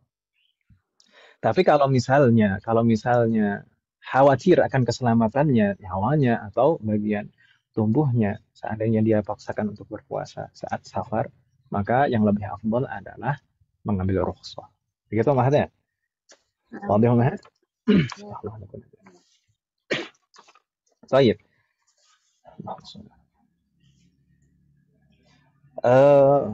Mungkin sebagian ulama kita menyebutkan ada beberapa musafir. Ada beberapa musafir yang mereka tidak boleh mengambil rukhsah. Atau maksudnya tidak boleh mengambil rukhsahnya tetap harus berpuasa saat safarnya. Di antaranya adalah orang musafir. Orang musafir itu tadi yang memenuhi syarat tadi, Om, ya. Yang sudah memenuhi 3 syarat tadi. Tapi tetap wajib untuk berpuasa, tidak boleh mengambil rukhsah. Yaitu misalnya jika musafir tersebut bernadar untuk melaksanakan puasa pada hari itu, melaksanakan puasa Ramadan adaan, bukan qada nanti, tapi adaan pada hari itu juga. Maka wajib baginya untuk berpuasa saat itu kalau dia bernadar demikian. Kemudian juga seperti sempat kita singgung tadi juga, kalau seandainya orang yang pekerjaannya itu memang safar sepanjang waktu terus-menerus, dia selalu dalam kondisi safar, dari satu tempat ke tempat lain, dari satu kota ke kota lain, dari satu negara ke negara lain. Mungkin ada beberapa orang yang pekerjaannya demikian, maka tidak boleh baginya mengambil rukhsah safar, meskipun memenuhi 3 syarat tadi. Kemudian yang ketiga, musafir yang tidak boleh mengambil rukhsah juga adalah kalau seandainya musafir ini eh, yakin, seandainya musafir ini yakin dia tidak mempunyai kesempatan hidup setelah safarnya, sehingga dia bisa mengqadha nanti. Jadi kalau misalkan dia yakin tidak punya kesempatan hidup setelah safarnya ini, maka saat safar dia harus berpuasa. Misalkan dari satu tempat ke tempat yang lain, dia ini eh, misalkan tahanannya akan dieksekusi mati, misalkan seperti itu ya. Tahanannya akan dieksekusi mati. Kemudian dia dieksekusinya di tempat yang jauh, harus dibawa safar dulu. Eh, apakah boleh baginya untuk mengambil rukhsah membatalkan puasa? Nggak boleh, karena dia tahu setelah ini dia nggak punya kesempatan untuk mengqadha. Begitu maksudnya? Allah. Kemudian juga orang yang sengaja safar karena niat mengambil rukhsah. Jadi bukan seperti yang ditanyakan bukunya tadi, kalau misalkan uh, traveling, jalan-jalan, niatnya jalan-jalan, maka itu nggak masalah, itu safar yang mubah. Tapi kalau misalkan menyengaja safar supaya mendapatkan rukhsah, maka nggak boleh. Baik. Demikian juga orang yang bernazar untuk uh, puasa setiap hari sepanjang tahun, maka itu juga tidak boleh membatalkan puasanya. Kalau misalnya, ini ada pertanyaan, safar berangkatnya setelah fajar, tapi di tengah hari kepayahan, apakah boleh mengambil rukhsah? Baik, kalau misalkan safarnya setelah fajar, kemudian di tengah hari kepayahan, uh, apakah boleh mengambil rukhsah? Boleh mengambil rukhsah bukan karena safarnya. Karena kalau orang musafir itu boleh tidak berpuasa itu memang sejak fajar. Tapi kalau misalkan seperti ini, safarnya berangkat setelah fajar, maka dia harus mulai puasa ketika fajar. Tapi seandainya di tengah hari dia betul-betul mendapatkan masyaqqah, kepayahan, dan nggak sanggup untuk menahan lapar dan haus, maka seperti orang yang sakit dan mempunyai harapan sembuh tadi, boleh baginya untuk membatalkan puasa dan wajib mengqadha. Begitu, Om ya? Jadi musafir itu kewajibannya apa kalau misalkan membatalkan puasa? Kewajibannya mengqadha. Enggak ada gitu. Begitu, Om ya? Saya kira tidak ada pertanyaan lagi terkait dengan safar. Ada tidak? Cukup. Berikutnya ummahat yang ke-8. Al-hamil wal murdi'. Wanita yang hamil dan menyusui. Baik, bagi wanita hamil dan murdi', bagaimana dengan puasanya? Bagaimana kalau mereka membatalkan puasanya? Maka di sana ada perincian, umat sekalian. Di sana ada perincian. Idza khafata ala anfusihima aftarata wa alaihim al-qada' faqat. Seandainya keduanya, wanita hamil dan menyusui, membatalkan puasa karena takut akan keselamatan dirinya saja, bukan karena keselamatan janinnya, dia takut akan keselamatan dirinya saja, berarti seperti orang sakit tadi kan ya, orang sakit atau tadi di pertengahan safar dia tidak tahan, tidak sanggup menahan lapar dan minum, tidak sanggup menahan lapar dan haus. Maka apa kewajiban baginya kalau misalkan membatalkan puasa? Kewajibannya hanya mengqadha saja. Kewajibannya hanya mengqadha. Itu yang pertama, kondisi yang pertama. Kondisi yang kedua bagaimana? Idza khafata ala anfusihima ma'al janini awir radhi' aftarata wa 'alaihim al-qada' faqat. Demikian juga kalau misalnya wanita hamil dan menyusui, kalau misalkan membatalkan puasa karena khawatir akan dua hal.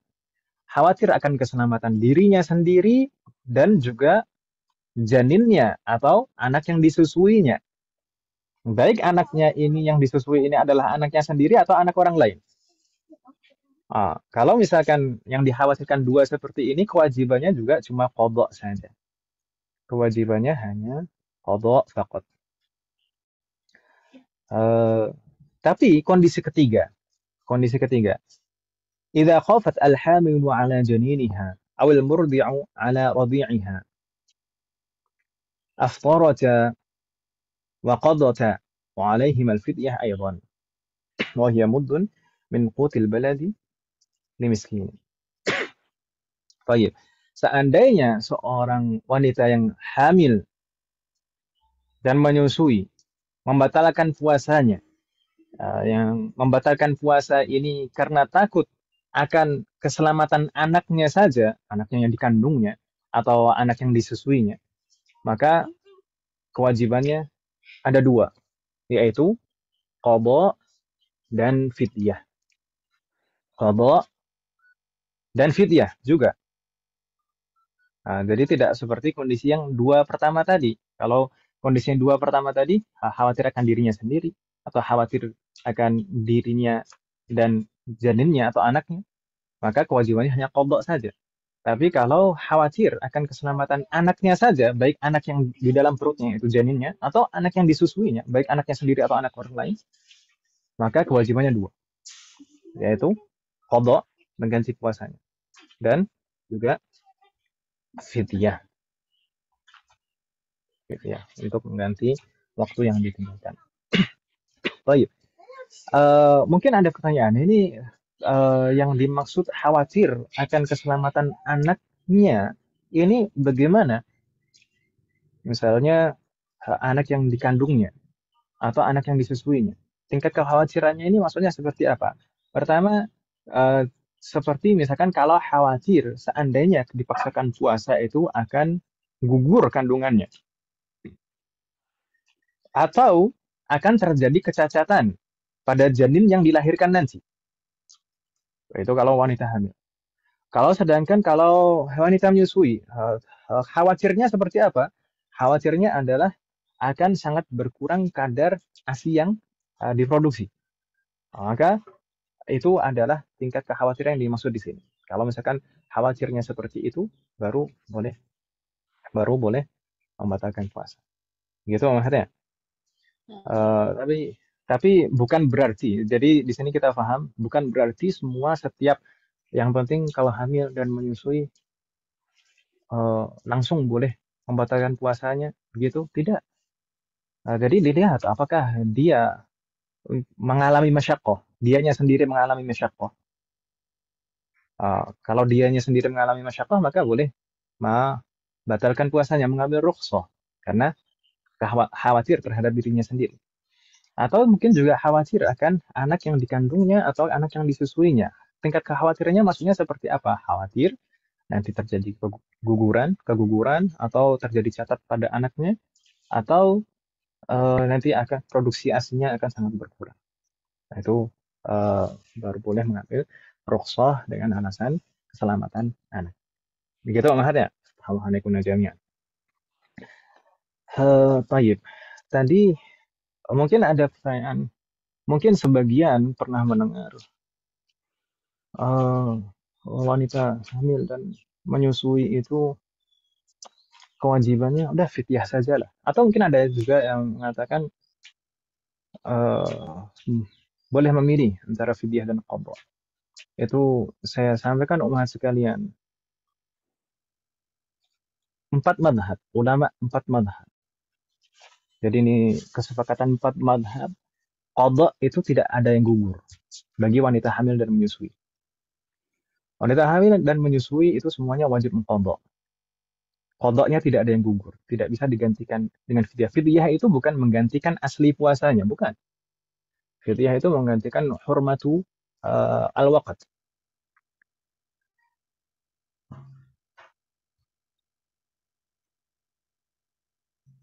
Baik.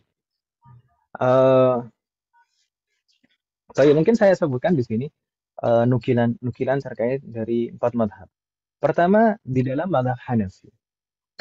Di dalam madhab Hanafi, wanita hamil dan menyusui secara mutlak dalam semua kondisi hanya wajib mengqadha saja. Tidak ada fidyah sama sekali kalau di dalam mazhab Hanafi. Kalau di dalam mazhab Maliki, wanita hamil itu hanya wajib mengqadha saja. Sedangkan wanita yang menyusui, maka dilihat dirinci. Kalau misalkan khawatir akan dirinya sendiri, maka wajib mengqadha. Tapi kalau misalkan khawatir akan keselamatan anak yang disusuinya, maka wajib membayar fidyah dan qadha. Fidyah dan qadha. Ini seperti mazhab Syafi'i dan Hambali kalau masalah wanita menyusui. Sedangkan mazhab Syafi'i dan Hambali. Mazhab Syafi'i dan Hambali seperti kita sebutkan tadi, ada 3 kondisi rinciannya. Apakah wanita hamil dan menyusui itu membatalkan puasa karena khawatir akan keselamatannya sendiri, maka wajib mengqadha saja. Atau khawatir akan keselamatan diri sendiri dan janinnya, maka wajib mengqadha juga. Kalau misalkan khawatir akan keselamatan janinnya saja, maka wajib mengqadha dan fidyah. Jadi 4 mazhab tidak ada yang mengatakan bisa diganti qadha saja, bisa diganti fidyah saja. Enggak ada yang mengatakan seperti itu. Jadi qadha itu tidak ada yang gugur. Gitu maksudnya. Dan di sini ada tanbih beberapa terkait dengan masalah ini. Pertama, Allahumma shalli ala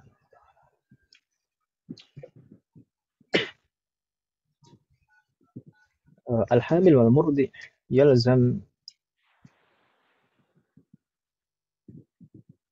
طيب لو أخر الهارم ومن لا يرجى برؤه إخراج الفدية حتى دخل عليه رمضان. طيب, yani jika seandainya wanita hamil dan menyusui mengakhirkan membayar fidyah,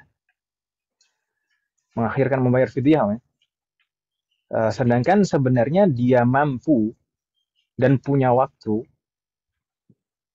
untuk membayar fidyah, maka akan berlipat ganda fidyahnya. Ini berbeda dengan orang yang sakit dan tidak punya harapan sembuh, serta orang tua yang tidak sanggup untuk berpuasa. Kewajibannya adalah membayar fidyah. Selama dia sakit terus-menerus dan tidak memungkinkan baginya atau tidak punya kesempatan untuk membayarnya, maka kalau seandainya meninggal atau mengakhirkan sampai masuk ke Ramadan berikutnya, maka tetap tidak berlipat ganda fidyahnya. Tapi kalau misalkan wanita hamil dan menyusui, maka kalau sengaja mengakhirkan, sedangkan dia mampu sebenarnya untuk membayarnya, maka harus membayar 1 mud yang lain.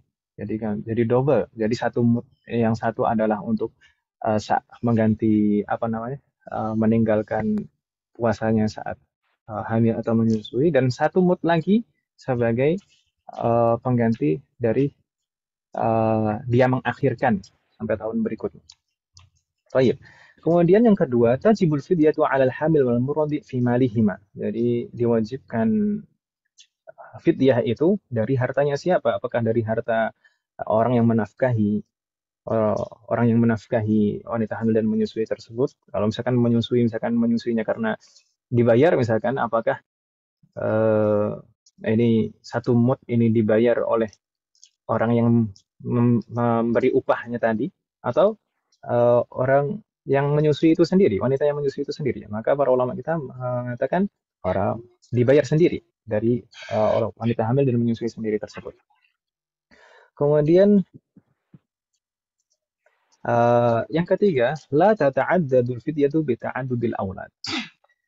Seandainya wanita hamil dan ternyata di dalam perutnya, di dalam rahimnya itu anaknya kembar, ada 1 pasang atau ada 3 anak atau 4 anak atau 5 anak di dalam perutnya misalkan.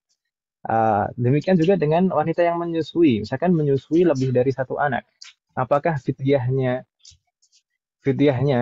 nanti akan berlipat ganda? Jawabannya tidak. Jadi fidyah itu tidak berlipat ganda dengan banyaknya anak. Kemudian Ini tadi yang keempat sudah kita sebutkan, insya Allah. Jadi batasan yang dimaksud, ketentuan yang dimaksud, kekhawatiran bagi wanita hamil dan menyusui tadi apa? Yaitu kalau misalkan khawatir terhadap janinnya, itu maksudnya khawatir akan terjadi keguguran atau cacat, nanti dilahirkan dalam kondisi cacat. Kemudian kalau wanita menyusui nanti khawatir air susunya akan berkurang. Begitu Mahat ya. Jadi ini perlu diperhatikan Ummahat sekalian, terutama Ummahat dan Akhwat. Jadi tidak ada mazhab yang mengatakan, mazhab dari kalangan salaf, tidak ada yang mengatakan qadha itu gugur. Hanya bisa tidak ada yang mengatakan qadha itu gugur dan bisa digantikan dengan fidyah saja, enggak ada.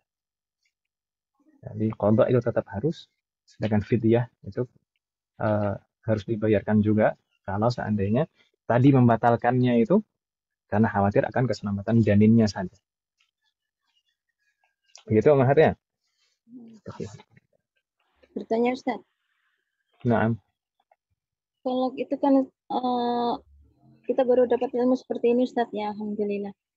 Itu kan kalau kita ketika usia kita udah seperti hampir 50 gitu kan, kita kan sudah agak lupa mungkin ya Ustaz ya, ketika waktu awal kita hamil, menyusui, itu ternyata ada kriteria membatalkan puasa itu qadha atau apakah qadha dengan fidyah atau qadha saja. Itu bagaimana Ustaz untuk menggantinya? Sementara dulu waktu kita ilmunya itu cuma membayar fidyah. mengqadhanya dikira-kira. Qadhanya dikira-kira. Jadi kira-kira berapa? Seperti sholat. Dikira-kira bisanya. Gitu ya. Kan ada yang fidyahnya juga itu Ustaz. Kita kan khawatirnya kan dulu tidak tahu rinciannya seperti ini Ustaz. Naam, dikira-kira semampunya saja karena memang di dalam fikih dan memang Allah itu tidak membebani kita melebihi kemampuan kita. Jadi dikira-kira dulu seberapa. Kalau misalkan kita kira-kira sekian gitu sudah cukup insya Allah. Jadi tidak harus memaksakan diri harus ini secara rinci. Ya, memang orang lupa bagaimana lagi kan gitu. Iya. Dikira-kira kalau sudah ingat dikira-kira. Baik Ustaz.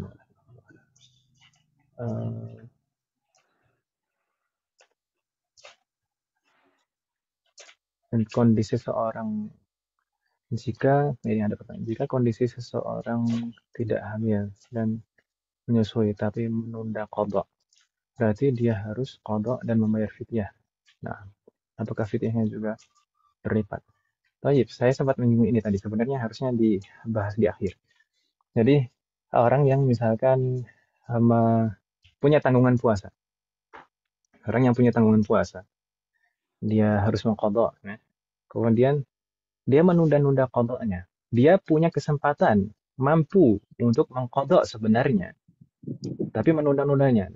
Jadi kita tidak membahas yang nggak mampu dan tidak punya kesempatan. Misalkan sakit terus-menerus sampai di Ramadan berikutnya. Kalau seperti itu, nggak masalah ya, kewajibannya tidak berlipat. Tapi kalau misalkan sebenarnya dia mampu, punya kesempatan untuk mengqadha, tapi ditunda sampai masuk ke Ramadan berikutnya, maka qadhanya ini tetap wajib. Nah, kemudian wajib membayar fidyah juga. Fidyahnya ini sebagai pengganti dari dia mengakhirkannya sampai masuk ke Ramadan berikutnya. Jadi seperti saya singgung di awal tadi, fidyah itu ada 3 macam. Fidyah sebagai pengganti dari asli puasanya. Kemudian memang sejak awal wajib fidyah seperti orang yang tua dan sakit yang tidak diharapkan kesembuhannya, dan fidyah karena mengakhirkan qadha. Jadi ada 3 macam qadha. Kalau misalkan masuk ke tahun keduanya lagi, misalnya apa namanya Ramadan ini punya tanggungan Ramadan di tahun kemarin masuk Ramadan ini. Kemudian sampai Ramadan tahun depan lagi belum dibayar lagi, maka fidyahnya jadi double, gitu Mas. Fidyahnya jadi double. 2 tahun dia mengakhirkan.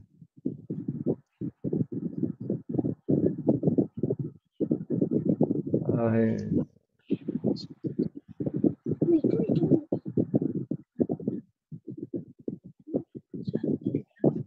membayar fidyah. Tadi pertanyaan tadi, apakah sudah terjawab jika dahulu pernah? Nah, tapi ini baru tahu kalau ternyata harus qadha dan membayar fidyah.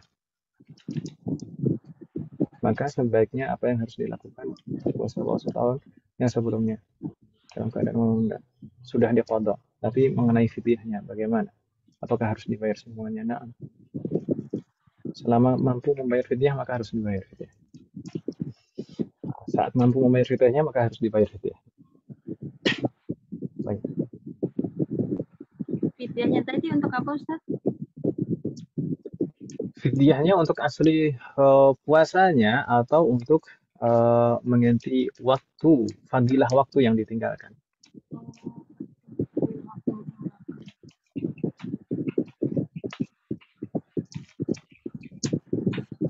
Jadi fidyah itu ada 3 tadi. Fidyah untuk asli puasanya. Asli puasanya misalkan seperti orang yang tua tidak mampu puasa, kemudian orang yang sakit tidak ada harapan sembuh. Itu sejak awal itu wajib untuk fidyah. Bukan wajib puasa tapi sejak awal wajib untuk fidyah. Jadi sebagai pengganti asli puasanya. Sedangkan wanita hamil dan menyusui itu litafwiti fadilatil waqt. Karena untuk karena dia sudah meninggalkan fadilah waktu di bulan Ramadan itu untuk melaksanakan puasa. Dan yang ketiga, taratan takunu li ta'khir karena mengakhirkan qadha. Itu aja. Ustaz mau nanya Ustaz. Nah, Ustaz kalau untuk pelaksanaan fidyah itu yang dari 1 mud itu bisa berupa uang nggak ya Ustaz? Kalau hari ini sekarang gitu berapa Ustaz kira-kira Ustaz? kalau di dalam tidak bisa dalam mazhab Syafi'i itu tidak bisa hal-hal semacam ini. Itu tidak bisa digantikan dengan uang. Harus berupa bahan makanan pokok. Dan bahan makanan pokok ya, bahan makanan bukan satu porsi makanan yang sudah matang. Bahan makanan pokok. Ada mungkin zakat fitrah misalnya itu bisa diganti dengan uang itu hanya di dalam mazhab Hanafi, itu pun zakat fitrah saja. Tapi kalau misalkan di sini fidyah ini tadi di dalam mazhab Hanafi itu tidak ada fidyah untuk wanita hamil dan menyusui. Oh,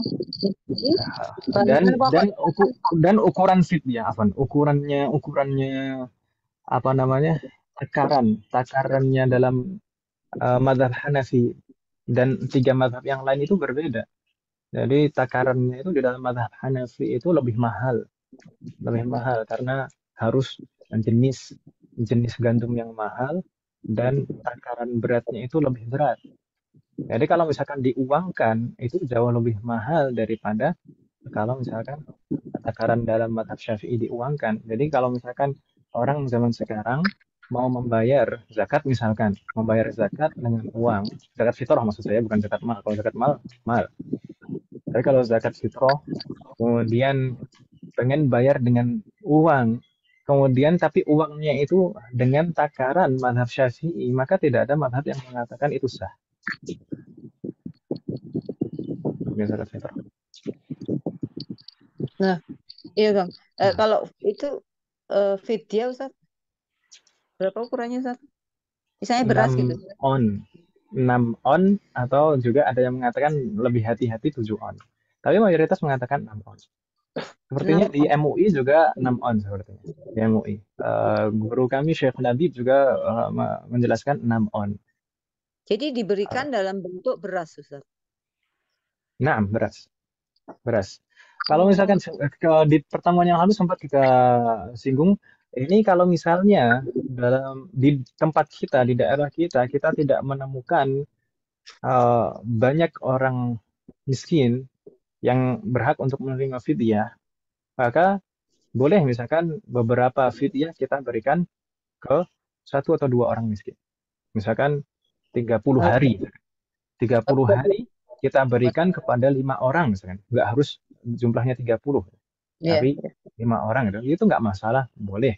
Meskipun kalau semakin banyak orang miskin yang diberikan, itu maka semakin baik, semakin afdal. oh gitu ya. Kok Nah, malah yang banyak di sekitar kita tuh kayak eh maksudnya adalah teman yang koordinir untuk eh bagi bagi fidyah gitu itulah diperlukan Om. yang matang gitu Eh, loh. Banyaknya gitu di nah, sekitar. pertama, pertama ini kita beramal itu perlu dengan ilmu. Gitu Om ya. Apalagi dalam masalah muamalah, itu kan ada di sana ada unsur ibadah, ada unsur muamalah dicampur kan. Muamalah maksudnya jual beli bisnis. Ada dua unsur itu dicampur. Dua-duanya baik ibadah maupun muamalah itu membutuhkan ilmu. Dua-duanya baik ibadah maupun muamalah itu membutuhkan ilmu. Eh, dan apalagi terkait dengan hak orang lain. Dia menunjukkan kita masih banyak yang perlu belajar kan. Om? Iya, iya, gak Ah, pakai ke logika. Ya kayak misalnya ibu saya tuh sakit udah bertahun-tahun, jadi udah tahu pasti gak bisa puasa gitu. Kita udah hmm, bayar di depan sebulan gitu, Ustaz. hmm, Jadi itu gak sah ya, Ustaz. Harus diulang ya. hmm, ya, Astagfirullah. Dan terkadang itu kan orang bisnis itu kan ya karena melihat potensi peluang bisnis gitu. Akhirnya wah ini ada kesempatan ini. Akhirnya ya nggak tahu kerincian harusnya ketentuannya bagaimana. Yang penting ya ini potensi kesempatan bisnis. Nah, Oh, kalau terus kemudian ada pertanyaan apakah boleh dititipkan ke amil? Nah, kalau amilnya amanah nggak masalah. Amil yang paham dan amanah. dulu pengertiannya itu karena menggantikan puasa, jadi hari itu juga di bulan puasa gitu untuk makan puasa gitu. Ternyata enggak ya, Ustaz ya? Ya, kalau misalkan sudah masuk harinya nggak masalah, Om. Tapi kalau misalkan belum masuk harinya yang dia wajib berpuasa, itu maka belum bisa dikeluarkan. Kan memang belum wajib, belum saatnya dia wajib eh, membayar fidyah. Maksudnya, kalau misalkan belum masuk Ramadan, itu kan belum punya kewajiban untuk Ya, enggak. Kalau belum itu wajib untuk berpuasa, belum wajib fidyah juga. Mm-mm. kalau mau untuk yang misalnya belum tentu nggak bisa puasa, tapi kalau yang ya seperti kasusnya ibu saya itu loh ya Ustaz, misalnya memang memang sudah nggak mampu berpuasa karena stroke gitu kan. Mm-mm. Nah, itu Mm-mm. akhirnya di depan karena memang memang jelas nggak Mm. mampu sebulan itu nggak puasa Nah, gitu. Nah, itu berarti harus nah, diulang ya. Nah, itu ya sih yang nah, saya nah, tanya. setelah orang. Moga Allah Iya, memberikan taufik kepada kita semua. amin amin. Tayyib tersisa sedikit Mas sekalian, saya minta maaf ini sudah terlewat banyak waktunya. Singkat saja, yang terakhir ini mudah insya Allah al-haid wan nufasa. Ini yang nomor 9 yaitu wanita yang dalam kondisi haid dan nifas. Kita kemarin sudah sempat menyinggungnya. Haid itu adalah darah yang keluar secara normal, bukan karena sakit, bukan karena setelah melahirkan. Uh, Kemudian boleh boleh wanita haid. Sebenarnya kita singgung di pertemuan yang lalu kalau tidak salah, wanita haid itu boleh tidak berpuasa kalau sudah betul-betul yakin, yakin itu adalah haid, bukan pada masa mutahayyirah. Masa mutahayyirah itu bagaimana? Contohnya seperti yang kita bahas di grup kemarin. Ah, Terkadang timbul bercak, kemudian bersih, betul-betul bersih. Flek, kemudian betul-betul bersih. Dalam masa bersih itu disebutnya masa mutahayyirah. Masa-masa masih meragukan apakah ini betul-betul haid atau ini hukumnya seperti istihadah. Kalau dalam masa-masa mutahayyirah, ini belum boleh membatalkan puasa. Kalau sudah betul-betul yakin ini haid, baru boleh membatalkan puasa. Gitu Om Ahad ya? Nah, ternyata salah. Kemudian, ya salah orang. Uh, Kemudian an-nufasa, nifas kemarin juga kita sudah sebutkan. Maksudnya nifas itu apa? Adalah darah yang keluar setelah atau pasca melahirkan, bukan darah yang keluar sebelum atau saat melahirkan. Jadi ketika darah keluar pasca melahirkan itu baru sudah disebut nifas dan boleh tidak berpuasa dan juga tidak melaksanakan sholat. Tapi kalau misalkan sebelum melahirkan atau saat melahirkan masih wajib berpuasa.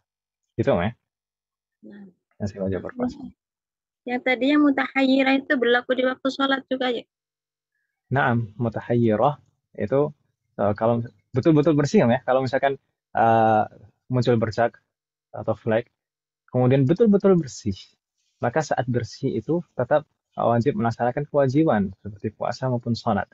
Saya katakan betul-betul bersih, bukan tetap ada kekuning-kuningan. Tapi kalau misalkan muncul flek, kemudian kalau misalkan kita pakai tisu atau pakai kapas itu ada kekuning-kuningan, meskipun betul-betul bukan jelas seperti flek darah bercak seperti itu, tapi ada kekuningan, maka itu sudah dihukumi haid. Tapi terkadang kan ada bercak, ada flek, kemudian betul-betul bersih. Nah, saat bersih itu masa-masa mutahayyirah, masa-masa meragukan, gitu ya? Ya, ada jeda Ustadz. Itu memang Nah, karena siklus haidnya beda Ustadz ya. Jadi itu hitung suci gitu Ustadz. Nah, kita lakukan seperti istihadah. Jadi kalau misalkan belum sampai nanti melewati batas minimal haid dan maksimal haid, misalkan kalau begitu terus putus nyambung sampai 15 hari, nggak lebih dari 15 hari, maka itu baru jelas kalau itu haid. Tapi para ulama kita mengatakan kalau misalnya putus nyambung seperti itu, betul-betul bersih seperti itu, kita harus hati-hati. Itu masa-masa mutahayyirah, harus tetap melaksanakan kewajiban kita. Gitu ya? Baik Ustaz. Baik.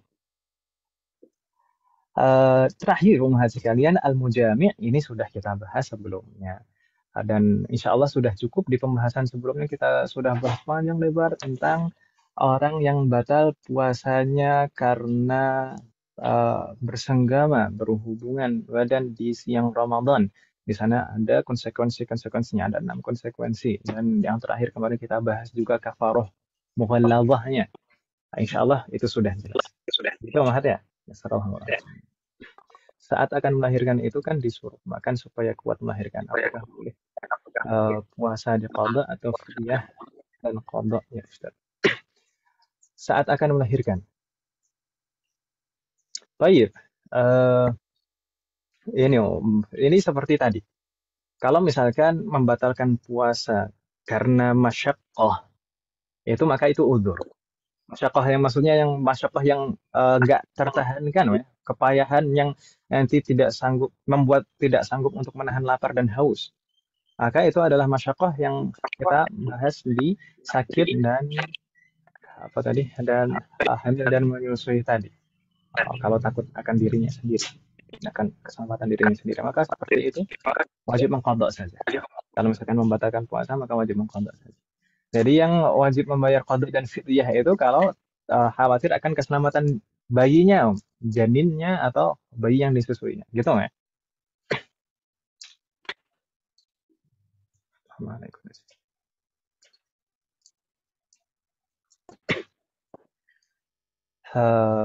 Sepertinya tidak ada pertanyaan lagi, Umar ya?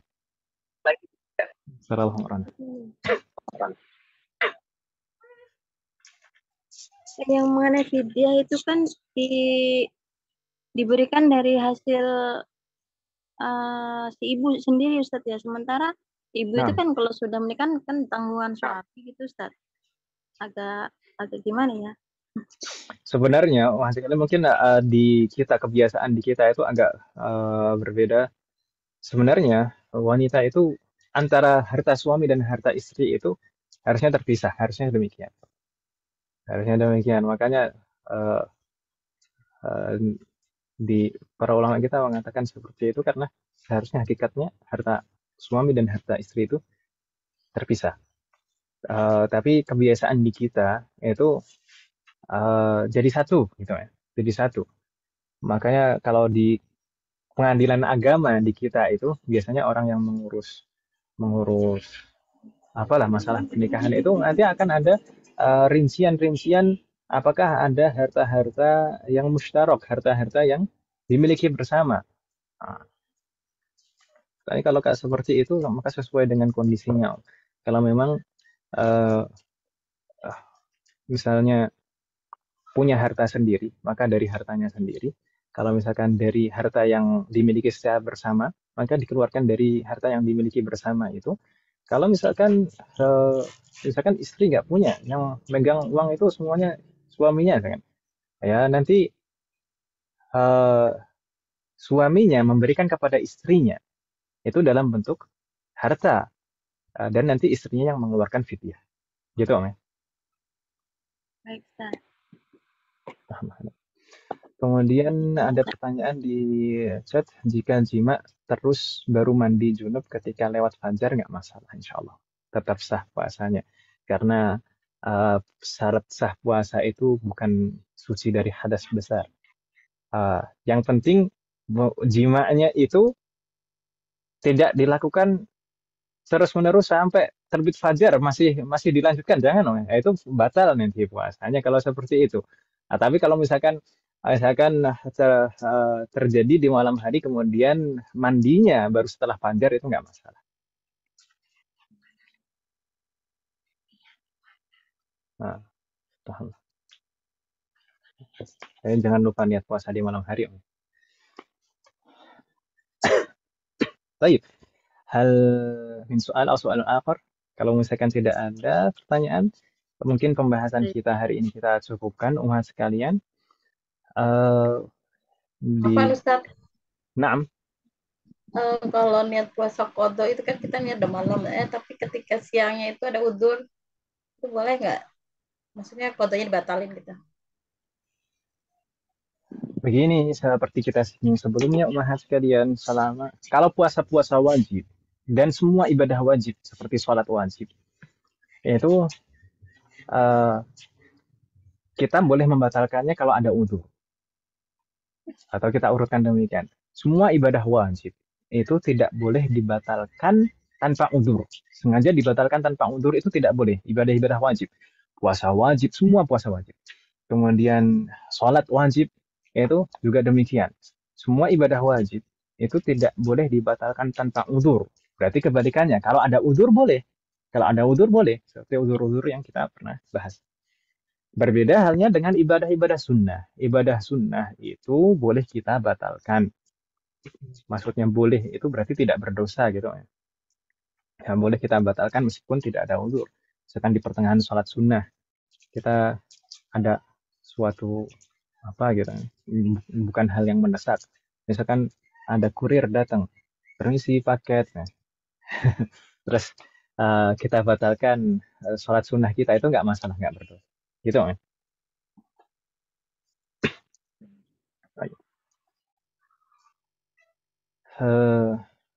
Insya Allah pekan depan ini kita akan masuk 10 hari terakhir di bulan Ramadan, umat sekalian. Semoga Allah memberikan taufik kepada kita semuanya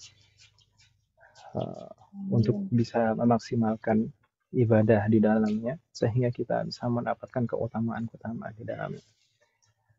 Dan mungkin untuk belajar kita bagaimana Om? Ini pekan depan kita liburkan saja. Mungkin ibu-ibu mau fokus i'tikaf. Dan mungkin kalau misalkan saya usahakan kalau misalkan pekan depan libur ya saya usahakan nanti saya usahakan sebisa saya akan ada rekaman terkait dengan i'tikaf fikih i'tikaf. Karena fikih i'tikaf entah itu nanti rekaman atau berupa tulisan. Karena i'tikaf itu sebenarnya kan ada rukun-rukunnya, ada syarat sahnya, dan di sana harus dikerjakan di masjid. Masjid maksudnya masjid adalah masjid yang diwakafkan, yang jelas bagian yang diwakafkannya. Dan sebenarnya para ulama kita juga bisa saja kita menyiasati masjid itu tidak harus bangunan tersendiri. Misalkan harus bangunan yang diwakafkan berupa bentuk fisik, secara fisik terlihat masjid, tidak harus seperti itu. Misalkan kita di rumah kita membuat masjid dengan cara diwakafkan, baik itu nanti secara permanen atau bisa bisa saja suatu ketika itu hilang, dan hilang juga hukum masjidnya. Maka itu bisa bisa seperti itu dan kita bisa gunakan untuk i'tikaf seperti itu. Kalau misalkan ibu-ibu misalkan nggak bisa ke masjid misalkan seperti itu, bisa kita siasat. Begitu Mahat ya. Baik, Ustaz. Baik. Dan mungkin juga nanti saya usahakan ada pembahasan terkait dengan puasa Syawal. Puasa Syawal, seperti mungkin saya pernah menyinggung sebelumnya, puasa Syawal itu terkadang orang puasa Syawal itu kan kita sering mendengarkan hadis sedang siapa yang puasa Ramadan 1 bulan penuh kemudian diikuti dengan 6 hari puasa di bulan Syawal, maka nanti akan mendapatkan pahala puasa 1 tahun penuh gitu kan. Tapi di sana ada perinciannya, umat sekalian. Jadi terkadang orang puasa Syawal 6 hari di bulan Ramadan, 6 hari di bulan Syawal, itu terkadang dia hanya mendapatkan pahala sunnah puasa 6 hari itu saja, biasa. Atau terkadang juga mendapatkan pahala puasa sunnah 1 tahun, terkadang juga bisa mendapatkan pahala puasa wajib 1 tahun. Maka berbeda tingkat pahalanya. Itu tergantung bagaimana cara kita melaksanakan. Semoga Allah memberikan taufik kepada kita semua. Masjid yang masuk dalam bangunan sekolah, bagaimana ya Ustaz? Salah satu ruang dalam bangunan sekolah. Nah, kalau selama masjid itu diwakafkan sebagai masjid, maka itu sah digunakan untuk i'tikaf. Masjid yang meskipun di bangunan sekolah, kalau itu diwakafkan sebagai masjid, maka sah. Jadi bukan musola loh ya, bukan musola. Maksudnya memang betul-betul itu diwakafkan sebagai masjid, tidak untuk yang lain-lain. Berbeda halnya kalau misalkan ada bangunan, kemudian bangunan ini pada awalnya ini bukan tujuannya dibangun untuk masjid. Lalu seiring berjalannya waktu disewa, saat disewa itu salah satu bagian dari ruangan bangunan tersebut dibikin musola, tempat sholat. Dan kalau misalkan masa sewanya selesai, maka sudah nggak jadi tempat sholat lagi. Maka itu bukan masjid namanya, itu namanya musola, tempat sholat. Gitu. Baik. Semoga Allah memberikan taufik kepada kita semua. Kita cukupkan uang sekalian. Semoga apa yang ini ada pertanyaan susulan i'tikaf di rumah untuk akhwat boleh tidak Ustaz? I'tikaf harus di masjid salah satunya. Kalau misalkan bagian rumah kita jadikan masjid dengan ketentuan yang belum kita bahas, Mahat Afan. Kalau misalkan salah satu bagian dari rumah kita, atau mungkin saya sebutkan di sini. Misalkan kalau misalkan salah satu ruangan dari rumah kita punya hak rumah misalkan. Kemudian 1 kamar kita wakafkan untuk masjid, maka itu jadi masjid dan mengambil hukum masjid. Jadi kalau masuk sana itu boleh sholat tahiyatul masjid, kemudian hal-hal yang dilarang dilakukan di masjid maka di sana dilarang juga. Nah, ketika masuk ruangan kamar tersebut, maka boleh untuk i'tikaf juga.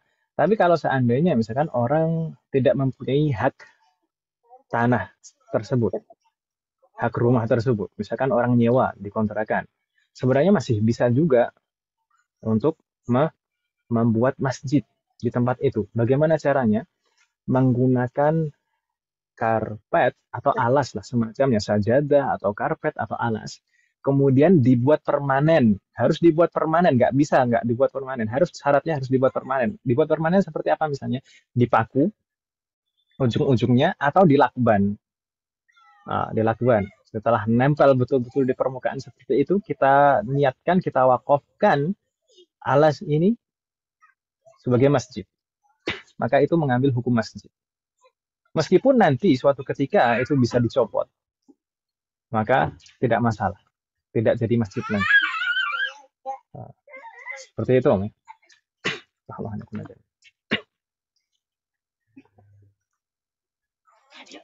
Baik, itu sekilas terkait dengan masjid. Jadi kalau misalkan kita tidak bisa ke masjid, misalkan umah dan akhwat tidak bisa ke masjid, mungkin masih bisa punya kesempatan untuk i'tikaf.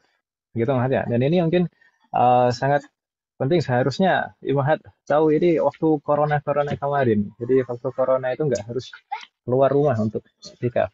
Iya kan Om ya? Baik, tapi tidak masalah. Tapi kan kita tidak mengharapkan corona lagi. Baik, semoga Allah melindungi kita semua. Baik, kita sebutkan Allah sekalian, semoga Allah selalu memberikan taufik dan pertolongan kepada kita semua dalam saat. Semoga apa yang kita bahas dan pelajari hari ini bermanfaat dan barokah. Semoga Allah selalu memberikan taufik kepada kita semuanya untuk bisa mengamalkan setiap ilmu yang kita pelajari. Semoga Allah selalu memberikan kemudahan, keberkahan, kesabaran, keistiqomahan, serta keikhlasan dalam proses belajar kita. Semoga Allah selalu memberikan taufik dan hidayah kepada kita semuanya, demikian juga kepada orang-orang yang kita sayangi. Semoga Allah selalu melindungi kita semuanya dan juga orang-orang yang kita sayangi dimanapun berada. Jika di antara kita ada yang sakit, atau kerabat kita atau keluarga kita ada yang sakit, semoga segera diberi kesembuhan oleh Allah Subhanahu wa Ta'ala. Semoga Allah menjadikan kita semuanya termasuk hamba-Nya saleh dan salihah dan bertakwa kepada. Semoga Allah menjadikan anak keturunan kita menjadi anak keturunan yang saleh dan salihah. Dan semoga terlahir dari mereka generasi ulama. Semoga Allah mengumpulkan kita bersama dengan keluarga kita dan anak keturunan kita di surga Firdaus kelak. Semoga Allah selalu melindungi negara kita dan memperbaiki kondisi negara kita. Semoga Allah mengampuni semua dosa-dosa kita, baik yang lalu maupun yang akan datang, baik yang kita lakukan secara sembunyi-sembunyi maupun terang-terang. Semoga Allah mengampuni semua dosa-dosa kita dan menerima semua amal ibadah kita. Semoga Allah mengampuni semua dosa orang tua kita dan guru-guru kita dan menerima semua amal ibadah mereka. Semoga Allah selalu memberikan keberkahan dalam setiap urusan kita, termasuk dalam usia dan waktu kita. Semoga di Ramadan kali ini kita termasuk orang-orang yang dibebaskan dari api neraka dan diampuni semua dosa-dosa. Semoga Allah memberikan taufik dan pertolongan kepada kita semuanya untuk bisa jauh lebih maksimal lagi di sisa Ramadan ini. Dan kita bisa mendapatkan semua keutamaan di Ramadan. Semoga Allah memberikan kepada kita semuanya husnul khotimah. Wassallallahu ala nabiyyina Muhammadin wa ala alihi wa sahbihi ajma'in. Subhanakallahumma wa bihamdika asyhadu an la ilaha illa anta astaghfiruka wa atubu ilaik. Oh ya, Bapak sekalian, ada satu lagi mungkin saya lupa. Insya Allah mungkin nanti setelah Syawal, nanti kita akan membuka program ini untuk pertama membaca kitab sekaligus, membaca kitab, belajar membaca kitab. Program belajar membaca kitab sekaligus mempelajari hal-hal yang wajib kita pelajari, baik dari akidah, fikih maupun adab. Dan mungkin nanti bisa diwacanakan, semoga Allah memberikan taufik dan kemudahan. Amin. Baik, kita tutup. Wassalamualaikum warahmatullahi wabarakatuh. Waalaikumsalam warahmatullahi wabarakatuh. Barakallahu fiik, Ustaz. Jazakallahu khairan. Jazakumullah khairan.